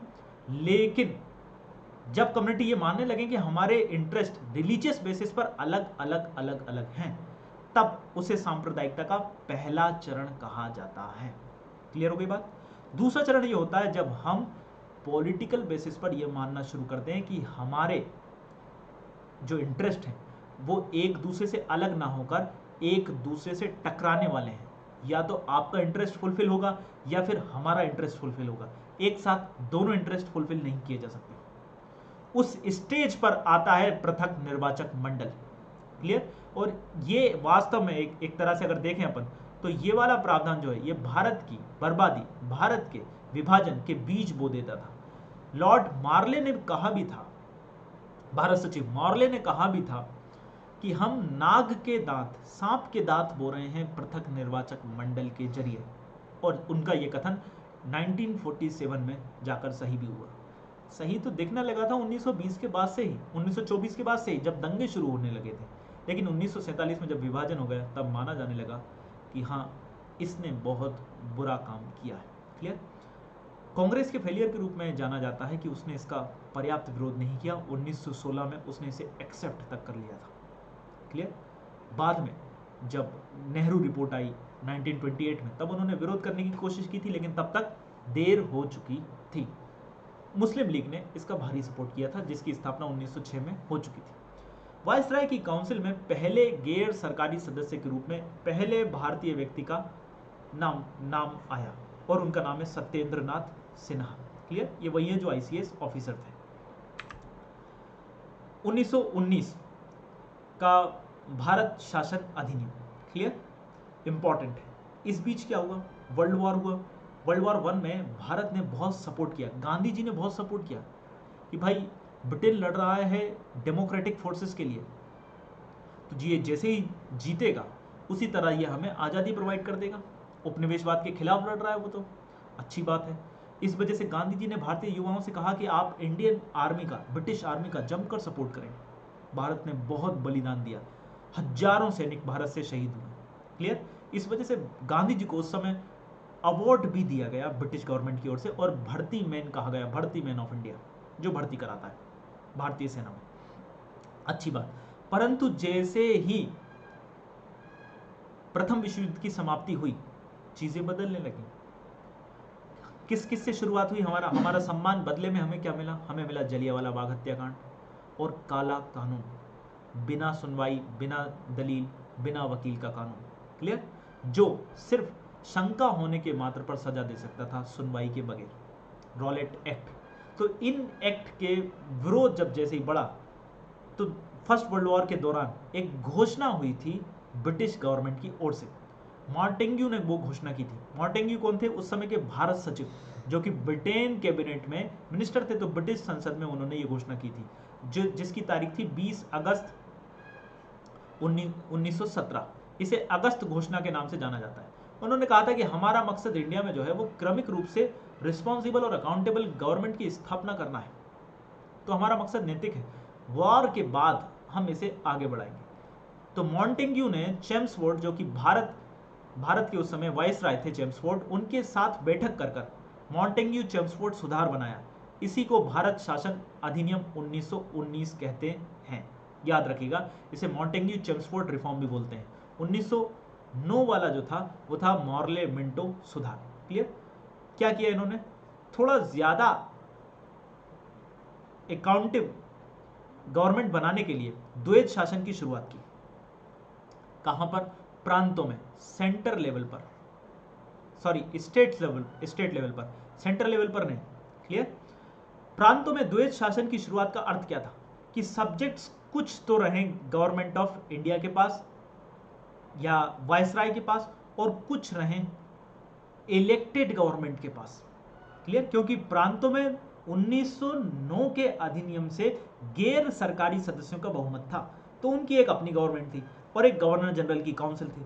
तो गवर्नर जनरल ने जो सब्जेक्ट अपने पास रखे उसे कहा गया संरक्षित विषय। क्लियर? और जो हस्तांतरित विषय थे वो प्रोवाइड कर दिए उन्होंने स्टेट गवर्नमेंट को, उस गवर्नमेंट को जो इलेक्टेड हो, प्रांतों के विधानमंडल में बहुमत वाली सरकार। क्लियर? इसी को विषयों का विभाजन बोलते हैं। ये विषयों का विभाजन किस टाइप में हुआ? एक तो संरक्षित विषय और हस्तांतरित विषय, दूसरा ये विभाजन हुआ सेंटर और स्टेट के बीच सब्जेक्ट्स को लेकर। क्लियर? तो ये चीज आप याद रखना। केंद्र में इसी एक्ट के जरिए द्विसदनात्मक व्यवस्था की शुरुआत की गई। नरेश मंडल का निर्माण किया गया और उसका सुझाव दिया गया। इस दौरान ब्रिटिश गवर्नमेंट को लगने लगा था, ब्रिटिश पार्लियामेंट को लगने लगा था कि हो सकता है कि दोबारा से 1857 जैसा क्रांति हम देख सकते हैं। तो उससे बचने के लिए करें क्या? अपने पुराने संकटकालीन मित्रों को याद किया जाए। रियासतों के एक झुंड को गठित किया गया, जिसे नरेश मंडल का नाम दिया गया। इसका अध्यक्ष तो वायसराय ऑफ इंडिया हुआ करता था, लेकिन इसमें उस समय की 121 देशी रियासतों के सदस्य भी शामिल थे। कुछ तो खुद राजा बन जाते थे, कुछ वो किसी को नॉमिनेट कर देते थे। इंस्टीट्यूशनल डेवलपमेंट हुआ 1919 से। द्विसदनात्मक व्यवस्था हो गई, यानी कि एक तरह से अपर हाउस और लोअर हाउस, सेंटर में, स्टेट में नहीं दोस्तों, सेंटर में, सिर्फ सेंटर में। कौन कौन से इंस्टीट्यूट बनाए गए? एक बनाया गया केग, जो आज भी है, comptroller and auditor general of India. Just a second, keg. Clear? दूसरा, पृथक निर्वाचक मंडल का विस्तार किया गया। जो पहले मुस्लिमों को पृथक निर्वाचक मंडल की सौगात दी गई थी, अब उसका विस्तार कर दिया गया सिख धर्म के लिए भी। क्लियर? और 1935 में ईसाई धर्म के लिए भी किया गया, और फिर बात की गई कि हम शेड्यूल कास्ट को भी देते हैं। महात्मा गांधी ने उसका विरोध किया था, 1935 की बात बता रहा हूँ। 1919 में ये किया गया, लेकिन सिर्फ सिख धर्म के लिए। तो 1909 मुस्लिम, 1919 सिख धर्म के लिए। महिलाओं को पहली बार वोटिंग राइट प्रोवाइड की गई। याद, आपको फिर से याद दिलाना चाहूंगा, 1892 में पहली बार इलेक्शन, 1909 में पहली बार डायरेक्ट इलेक्शन, और 1919 के एक्ट में पहली बार वुमेन को वोटिंग राइट्स। क्लियर? ये वोटिंग राइट का सबसे पहले यूज किया था वुमेन ने 1926 में, 1926 में। इससे पहले नहीं किया था। अच्छा, ये चीज समझने वाली बात है कि इसी दौरान 300-200 साल पहले बने डेमोक्रेटिक देश यूनाइटेड स्टेट्स ऑफ अमेरिका, साथ ही साथ अपना ब्रिटेन, इन्होंने भी महिलाओं को वोटिंग राइट देना शुरू किया था इस टाइम पर। क्यों? क्योंकि फर्स्ट वर्ल्ड वॉर में सारे पुरुष सेना में चले गए थे। उसे कंप्लीट वॉर इसलिए कहा जाता है दोस्तों क्योंकि सिविल और आर्मी में कोई फर्क बचा ही नहीं था। व्यक्ति जो आम जीवन जी रहा था उससे भी देश की जरूरतों के सामने खुद को सौंपना पड़ा और वो चला गया सेना में। क्लियर? इस दौरान महिलाएं आ गई सार्वजनिक जीवन में, जो इससे पहले निजी जीवन तक सीमित रहती थी। सार्वजनिक जीवन में आने से महिलाओं की इनकम हुई, उन्होंने टैक्स पे करना शुरू किया, तो गवर्नमेंट पर एक लाइबिलिटी बनी कि हम इन्हें बदले में क्या प्रोवाइड करें, तो उन्होंने वोटिंग राइट देना शुरू किया। तो 1920, 1924 ये वो ईयर है जब यूएस और ब्रिटेन ने अपने यहाँ महिलाओं को वोटिंग राइट दिए थे। तो 1919 उन्होंने सही समय पाया भारतीय महिलाओं को भी वोटिंग राइट देने का। हालांकि ये वोटिंग राइट बहुत लिमिटेड थे, बहुत ज़्यादा लिमिटेड थे, क्योंकि एक लार्ज स्केल पर आपके इनकम लेवल चाहिए होता था। दूसरा, कई बड़े जमींदारों को ये सिर्फ वोटिंग राइट प्रोवाइड किए गए थे, सबको ये वोटिंग राइट नहीं थे। 1926 में 1919 के अधिनियम के तहत ही केंद्रीय लोक सेवा आयोग का गठन किया गया। याद रखना है, केंद्रीय लोक सेवा आयोग, central public service commission of India, ना कि federal public service commission of India. Federal आया 35 में और आजादी के बाद आया union public service commission of India. Clear? तो 1926 में जो स्थापित हुआ उसका नाम है केंद्रीय लोक सेवा आयोग। क्लियर? 1919 के एक्ट से ही बजट सिस्टम शुरू हुआ जो आज तक चल रहा है। क्लियर? 1923-24 के आसपास हमने 2 बजटों को अलग अलग कर दिया था और वो बजट थे केंद्रीय बजट, साथ ही साथ रेलवे बजट। तो 1919 का अधिनियम इन खास मामलों में प्रमुख है। इसमें एक और प्रावधान था। प्रावधान ये था कि इसकी हम 10 वर्षों में समीक्षा करेंगे कि ये एक्ट पब्लिक को सेटिस्फाई कर पाया या नहीं कर पाया। तो 10 वर्ष होना थे 1919 से 1929 तक। लेकिन ब्रिटेन में चुनाव थे 1928 में, तो गवर्नमेंट को लग रहा था कि हमारी सरकार जा सकती है, इसलिए हमारे माइंडसेट का कोई एक व्यक्ति बिठा दिया जाए कमीशन में जो हमारे इंटरेस्ट को फुलफिल कर सके, हमारी आइडियोलॉजी पर चल सके, और उसे नियुक्त कर दिया उन्होंने 1927 में साइमन कमीशन।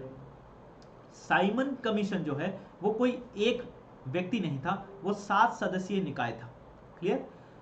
और उसमें सारे के सारे व्हाइट मैन थे, इसलिए भारतीयों ने इसका विरोध करते हुए व्हाइट मैन कमीशन कहा। इसकी स्थापना तो 1927 में हो गई थी, लेकिन ये भारत आया 1928 में। क्लियर? 1 साल बाद। तो ये चीज आपको याद रखना है कि वो ईयर कौन सा दे रहा है, 1927, 1928 दोनों सही हैं। 1927 में स्थापना हुई, 1928 में भारत आया। क्लियर? स्थापना हुई होगी अक्टूबर, नवंबर, दिसंबर के आसपास, तो आते आते उसे 1 साल हो गया भैया। क्लियर? तो ये चीज आप याद रखना है। इसका मेन ऑब्जेक्टिव क्या था? सुझाव दे कि ये 1919 के अधिनियम में क्या क्या प्रॉब्लम है, क्या क्या सुधार किए जा सकते हैं, और फिर उन्हीं अपनी रिपोर्ट के आधार पर 1935 के एक्ट को तैयार करने की बात थी। तो इसने सिफारिशें कौन कौन सी दी, ये यूपीएससी पूछ सकता है। सबसे पहला इसने कहा कि प्रांतों में द्वैत शासन को समाप्त किया जाए। क्यों? क्योंकि वो एक इनइफेक्टिव तरीका था। सारे डेवलपमेंटल वर्क दिए गए इलेक्टेड गवर्नमेंट को। अच्छी बात है कि आप सफाई कर सकते हो, क्लियर, आप सड़क निर्माण कर सकते हो, आप सिंचाई की व्यवस्था कर सकते हो, परंतु फाइनेंशियल पावर, राजस्व मैटर रखे गवर्नर जनरल ने, वाइस राय ने अपनी काउंसिल के पास। अब यदि पैसा ही नहीं है तो डेवलपमेंट कहाँ किया जाएगा? डेवलपमेंट करने के लिए तो गवर्नमेंट अपन से टैक्स लेती है, और वही टैक्स से आई हुई पैसा अगर गवर्नमेंट को ना दिया जाए तो गवर्नमेंट डेवलपमेंट नहीं कर सकेगी। इस प्रॉब्लम के कारण ये जो द्वैत शासन है प्रांतों में, ये फेल रहा।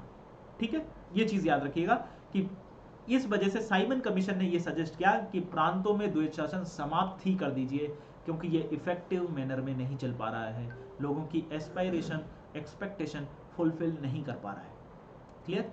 दूसरी बात, इन्होंने कहा कि भारत में एक फेडरल कॉन्स्टिट्यूशन की जरूरत है, फेडरल सिस्टम की जरूरत है, और ये दोनों बातें मान ली गई 1935 के एक्ट में। क्लियर? साइमन कमीशन ने सुझाव दिया कि बर्मा को पूरी तरह, जो कल्चरली अलग है मेनलैंड इंडिया से, उसे एक अलग देश या एक अलग कॉलोनी बना देना चाहिए। 1935 के एक्ट ने इसे भी पूरा किया। उड़ीसा एवं प्रांत को अलग प्रांत बना देना चाहिए, बिहार को अलग प्रांत बना देना चाहिए पश्चिम बंगाल से, बंगाल प्रांत से, क्योंकि बंगाल प्रांत बहुत बड़ा है। क्लियर? और उसकी आबादी भी अच्छी खासी है। और इन्होंने सिफारिश की कि सर्वसम्मति से 1935 का एक्ट बनाने की कोशिश करना चाहिए। फलस्वरूप सम्मेलन बुलाया जाना चाहिए ब्रिटेन में, जिसे गोलमेज सम्मेलन कहा जाए। इसका शब्द बहुत इंपॉर्टेंट है, round table conference. Round table conference का क्या मतलब है? राउंड टेबल कॉन्फ्रेंस का मतलब है कि सभी पार्टियां बराबर होंगी।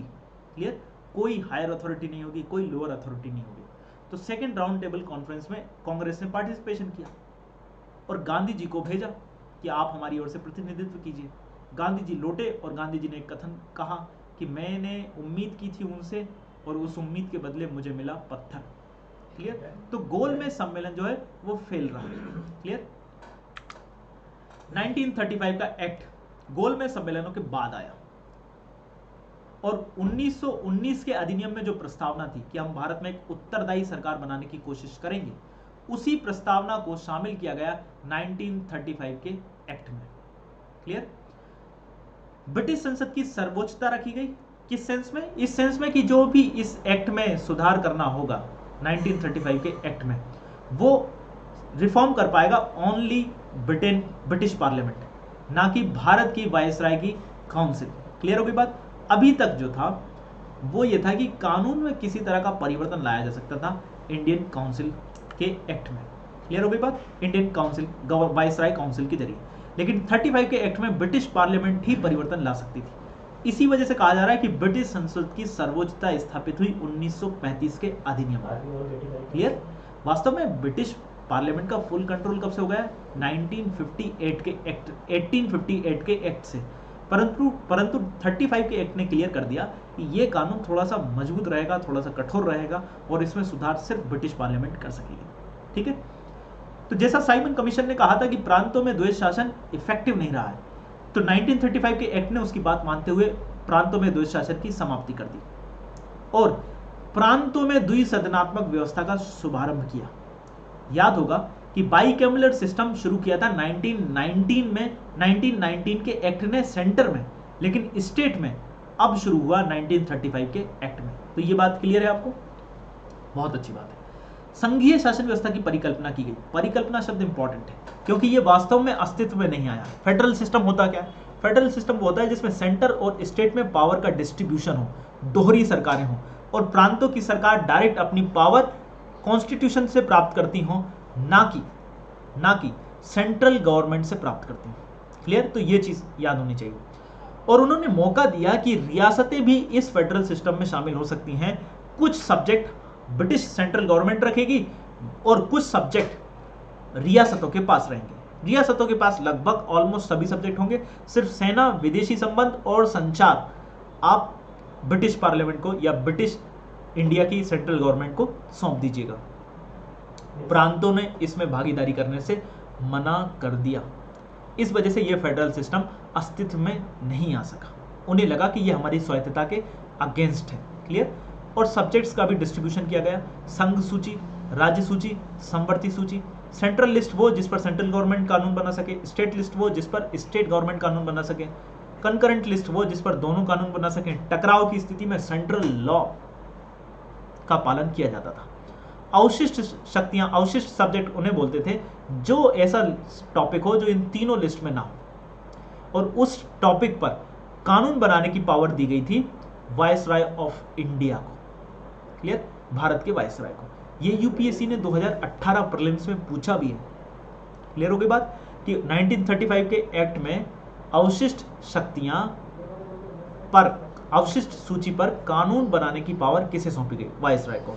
फिलहाल क्या पोजीशन है? स्वतंत्र भारत के संविधान में यह पावर सौंपी गई पार्लियामेंट ऑफ इंडिया को। क्लियर? वायसराय को नहीं।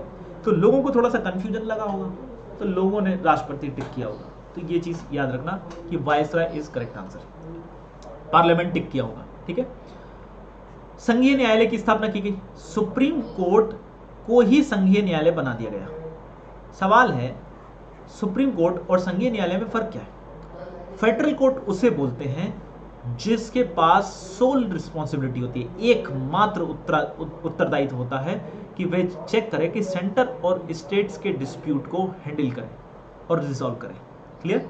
निश्चित रूप से पावर डिस्ट्रीब्यूट हो रही है तो कभी ना कभी तो किसी ना किसी टॉपिक पर मतभेद हो सकता है। कोई कह सकता है कि भाई ये पावर हमारा, ये टॉपिक हमारा है, स्टेट बोल सकता है ये टॉपिक हमारा है। तो उन दोनों के बीच का डिस्प्यूट रिजॉल्व किया जाएगा सुप्रीम कोर्ट में, फेडरल कोर्ट में, और ऐसे कोर्ट को हम संघीय न्यायालय बोलते हैं। चूंकि फेडरल कोर्ट, फेडरल सिस्टम की प्लानिंग की गई थी 1935 के एक्ट के जरिए, इसलिए सुप्रीम कोर्ट को फेडरल कोर्ट का दर्जा भी दे दिया गया था। 1935 के एक्ट में एक और इंपॉर्टेंट चीज थी, वो थी इंस्ट्रूमेंट ऑफ इंस्ट्रक्शंस। ये क्या थे? ये वही हैं जो फिलहाल पार्ट 4 है इंडियन कॉन्स्टिट्यूशन का। पार्ट 4, ये पार्ट 4 क्या है? ये पार्ट 4 है DPSP, directive principle of states policy, यानी कि कल्याणकारी राज्य के लिए निर्देश देना गवर्नमेंट को। तो भारत के संविधान में जो भाग 4 है वो इंस्ट्रूमेंट ऑफ इंस्ट्रक्शन से अंबेडकर के अनुसार प्रभावित है। क्लियर? कई जगह सोर्सेस मिलता है, आयरलैंड वो भी सही है, बिल्कुल सही है। आयरलैंड दुनिया के उन चुनिंदा संविधानों में से है जो गवर्नमेंट को इंस्ट्रक्शंस देता है कि वे कल्याणकारी काम करने के लिए क्या क्या कर सकती हैं, कौन कौन सी पॉलिसीज उन्हें बनानी चाहिए। सवाल है इंस्ट्रूमेंट्स ऑफ इंस्ट्रक्शन और फिलहाल के डीपीएसपी में क्या फर्क है? एक प्रमुख फर्क है, इंस्ट्रूमेंट्स ऑफ इंस्ट्रक्शंस डायरेक्टेड हैं ओनली टू एग्जीक्यूटिव, केवल सरकार को निर्देश देते हैं, जबकि पार्ट 4 जो है डीपीएसपी वो निर्देश देता है ना केवल गवर्नमेंट को, गवर्नमेंट के साथ साथ पार्लियामेंट को भी, लेजिस्लेचर को भी, कि वे भी इस दिशा में कानून बनाने की कोशिश करें। भारत परिषद, जो कि आपने देखा होगा कि भारत सचिव की सहायता के लिए 15 सदस्यों की काउंसिल थी, उसे समाप्त कर दिया गया 1935 के एक्ट के थ्रू। क्लियर हो गई बात? 4-5 सदस्य बना दिए गए, अस्थायी रख दिए गए, ताकि वो सपोर्ट कर सकें भारत सचिव के लिए। भारत सचिव की शुरुआत हुई थी 1858 के एक्ट के through.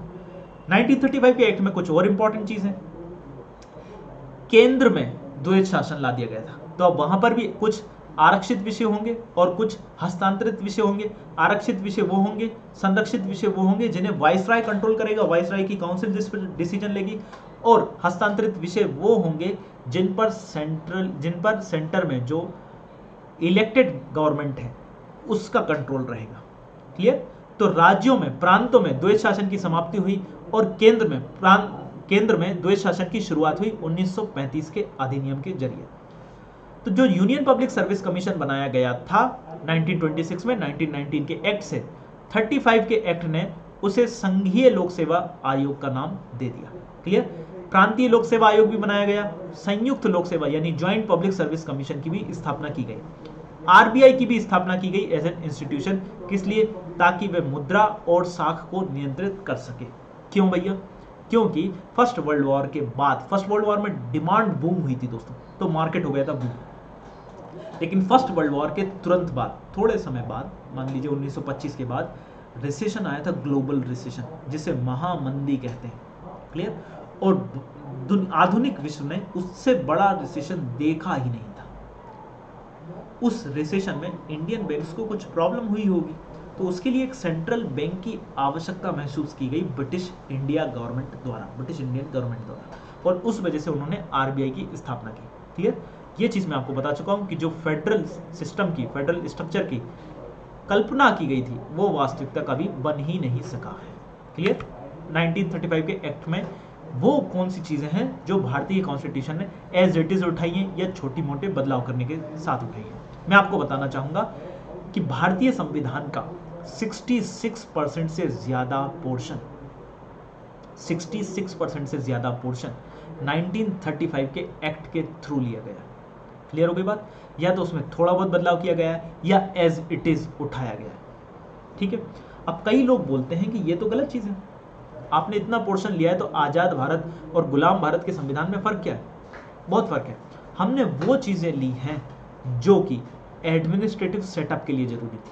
For example UPSC, for example keg, for example संसदीय शासन प्रणाली, फॉर एग्जाम्पल मंत्री परिषद बिलोंग करना चाहिए लोअर हाउस से, फॉर एग्जाम्पल प्रांतीय स्वायत्तता यानी कि फेडरल सिस्टम एक तरह से, कि उसे डायरेक्ट सब्जेक्ट अलॉट किए जाएं कॉन्स्टिट्यूशन के जरिए और उसकी पावर जो है वो सेंटर की दया पर निर्भर ना करें।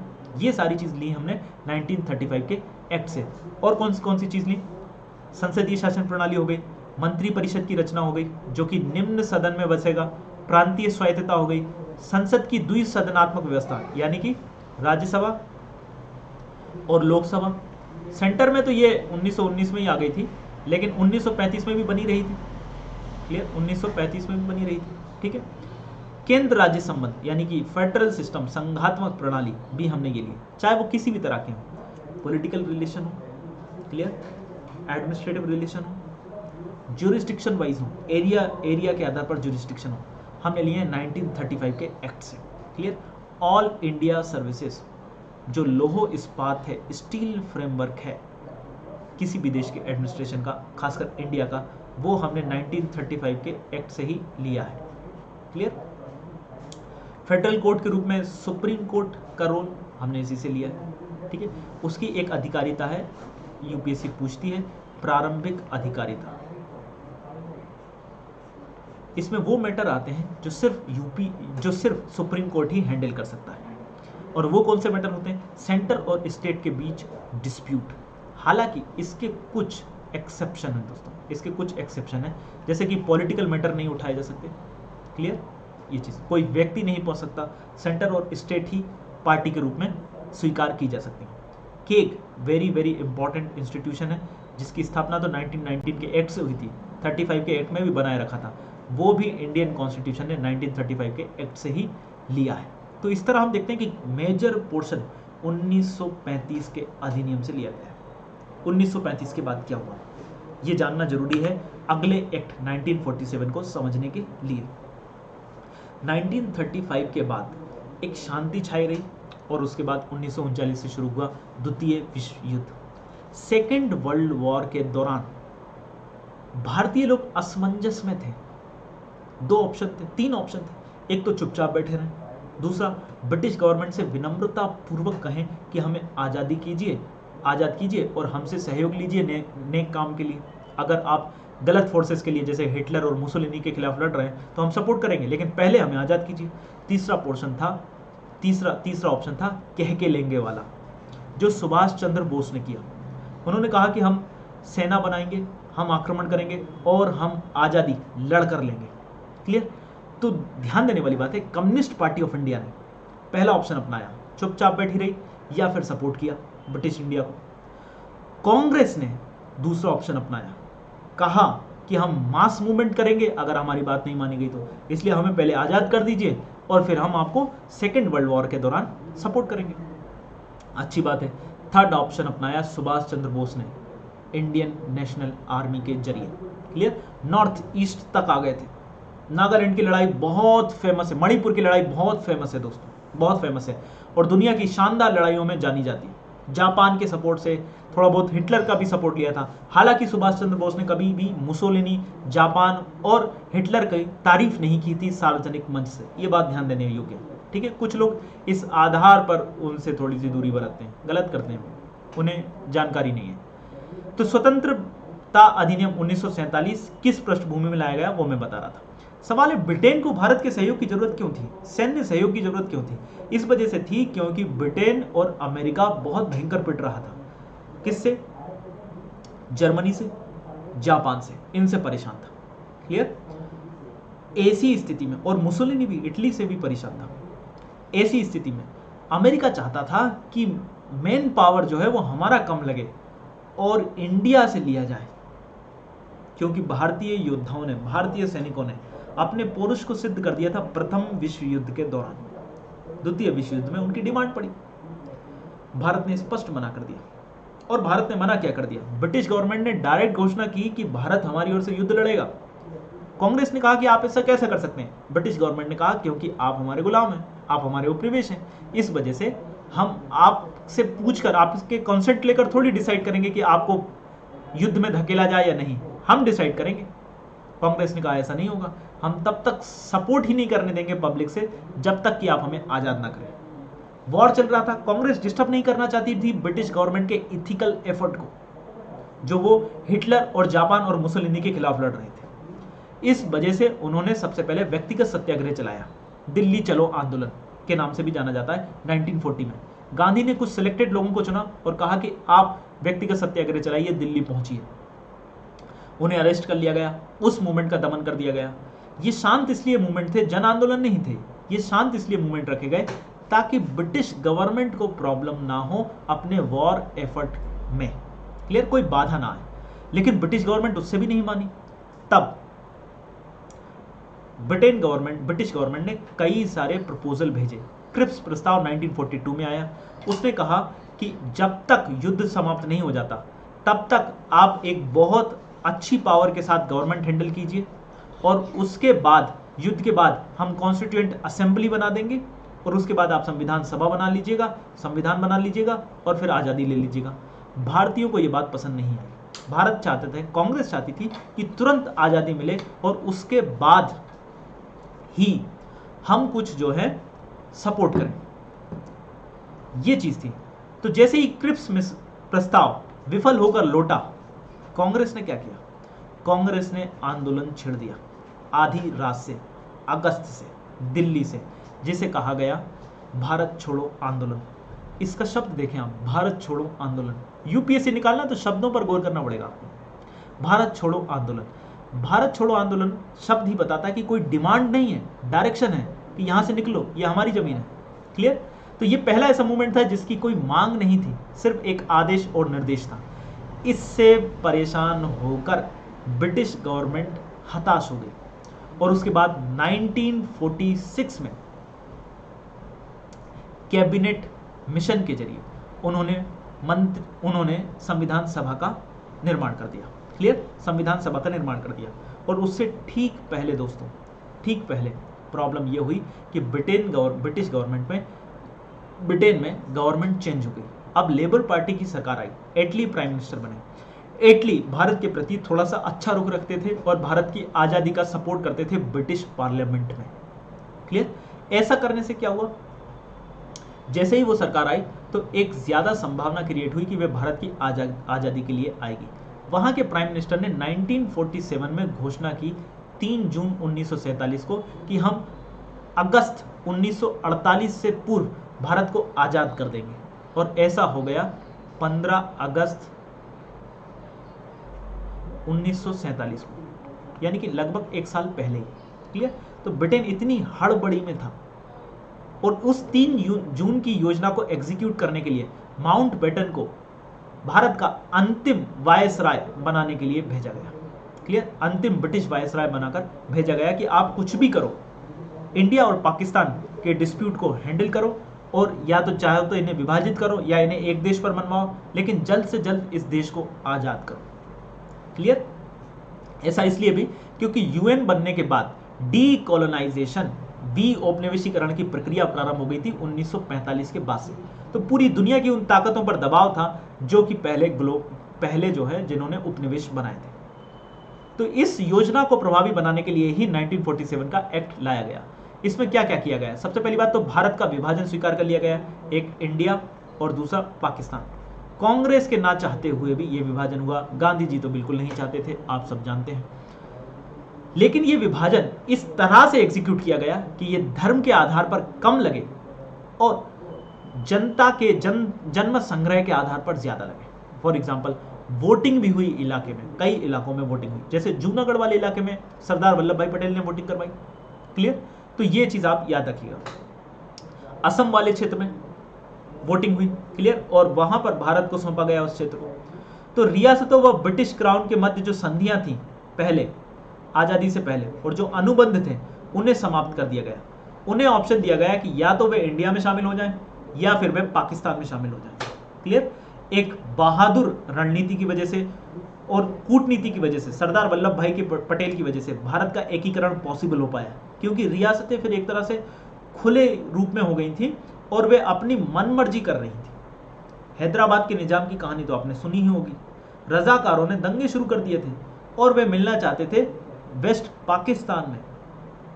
सरदार वल्लभ भाई पटेल ने कहा, हम हैं भैया, जब तक हम हैं आपका यह सपना पूरा नहीं होगा, और उन्हें ऑपरेशन पोलो के जरिए भारत में विलय कराया था। शाही उपाधि, जो वहां की महारानी थी, महाराजा थे, वो पहले भारत के सम्राट का शब्द यूज किया करते थे अपने लिए। अब इस एक्ट के थ्रू हटा दिया गया। इस एक्ट में यह प्रावधान था, 1947 के एक्ट के तहत यह प्रावधान था कि जब तक कॉन्स्टिट्यूशन लागू नहीं हो जाता है, संविधान सभा संविधान बना नहीं लेती है, तब तक 1935 का एक्ट ही लागू रहेगा। क्लियर? और उसी के अनुसार भारत का शासन चलता रहेगा। लेकिन जल्द ही 1949 में हमने कंप्लीट कर लिया, 1950 में हमने लागू कर दिया। तो हमारा अपना खुद का संविधान हो गया, तो इसकी हमें जरूरत नहीं पड़ी।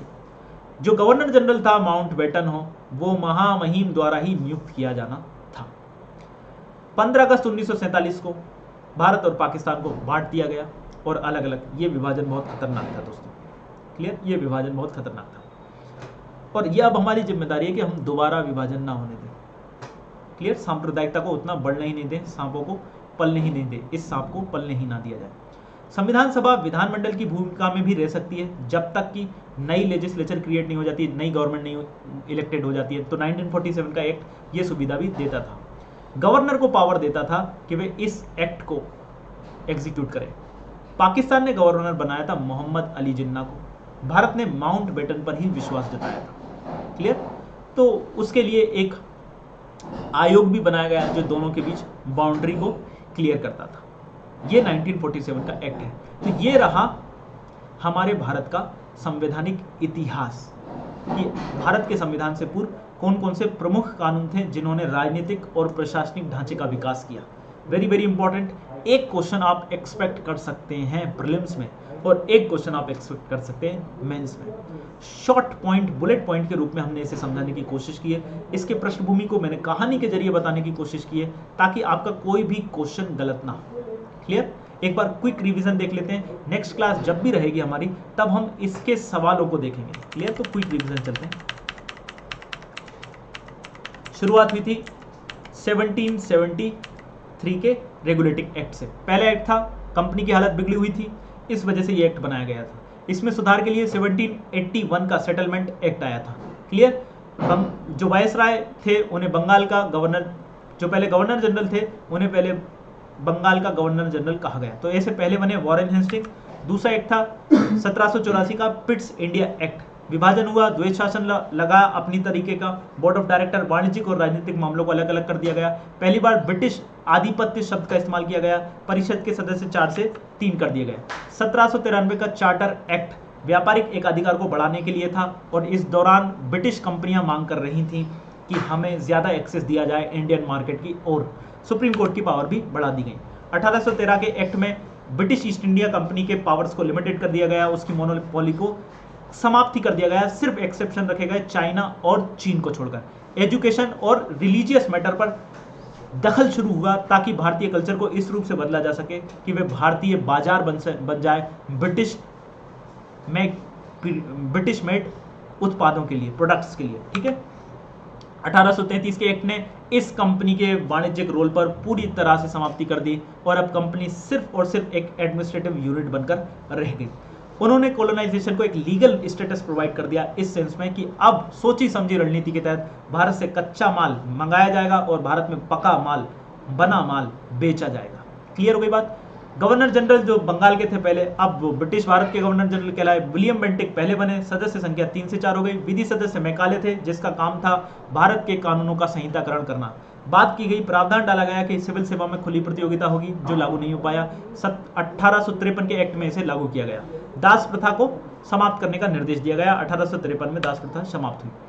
1853 के एक्ट में क्या हुआ, कंपनी का शासन अनिश्चित काल के लिए बढ़ा दिया गया। क्लियर। चार्टर एक्ट जनरली 20 वर्ष के लिए बढ़ाए जाते थे, लेकिन अब अनिश्चित काल के लिए बढ़ाया गया। विधायी और कार्यपालिकी शक्तियां अलग अलग कर दी गई गवर्नर जनरल की काउंसिल की। क्लियर। 6 नए सदस्य जोड़े गए जो किस मॉडल पर काम करते थे, ब्रिटिश पार्लियामेंट के मॉडल पर, जिन्हें लघु विधायिका कहा गया। क्लियर हो गई बात।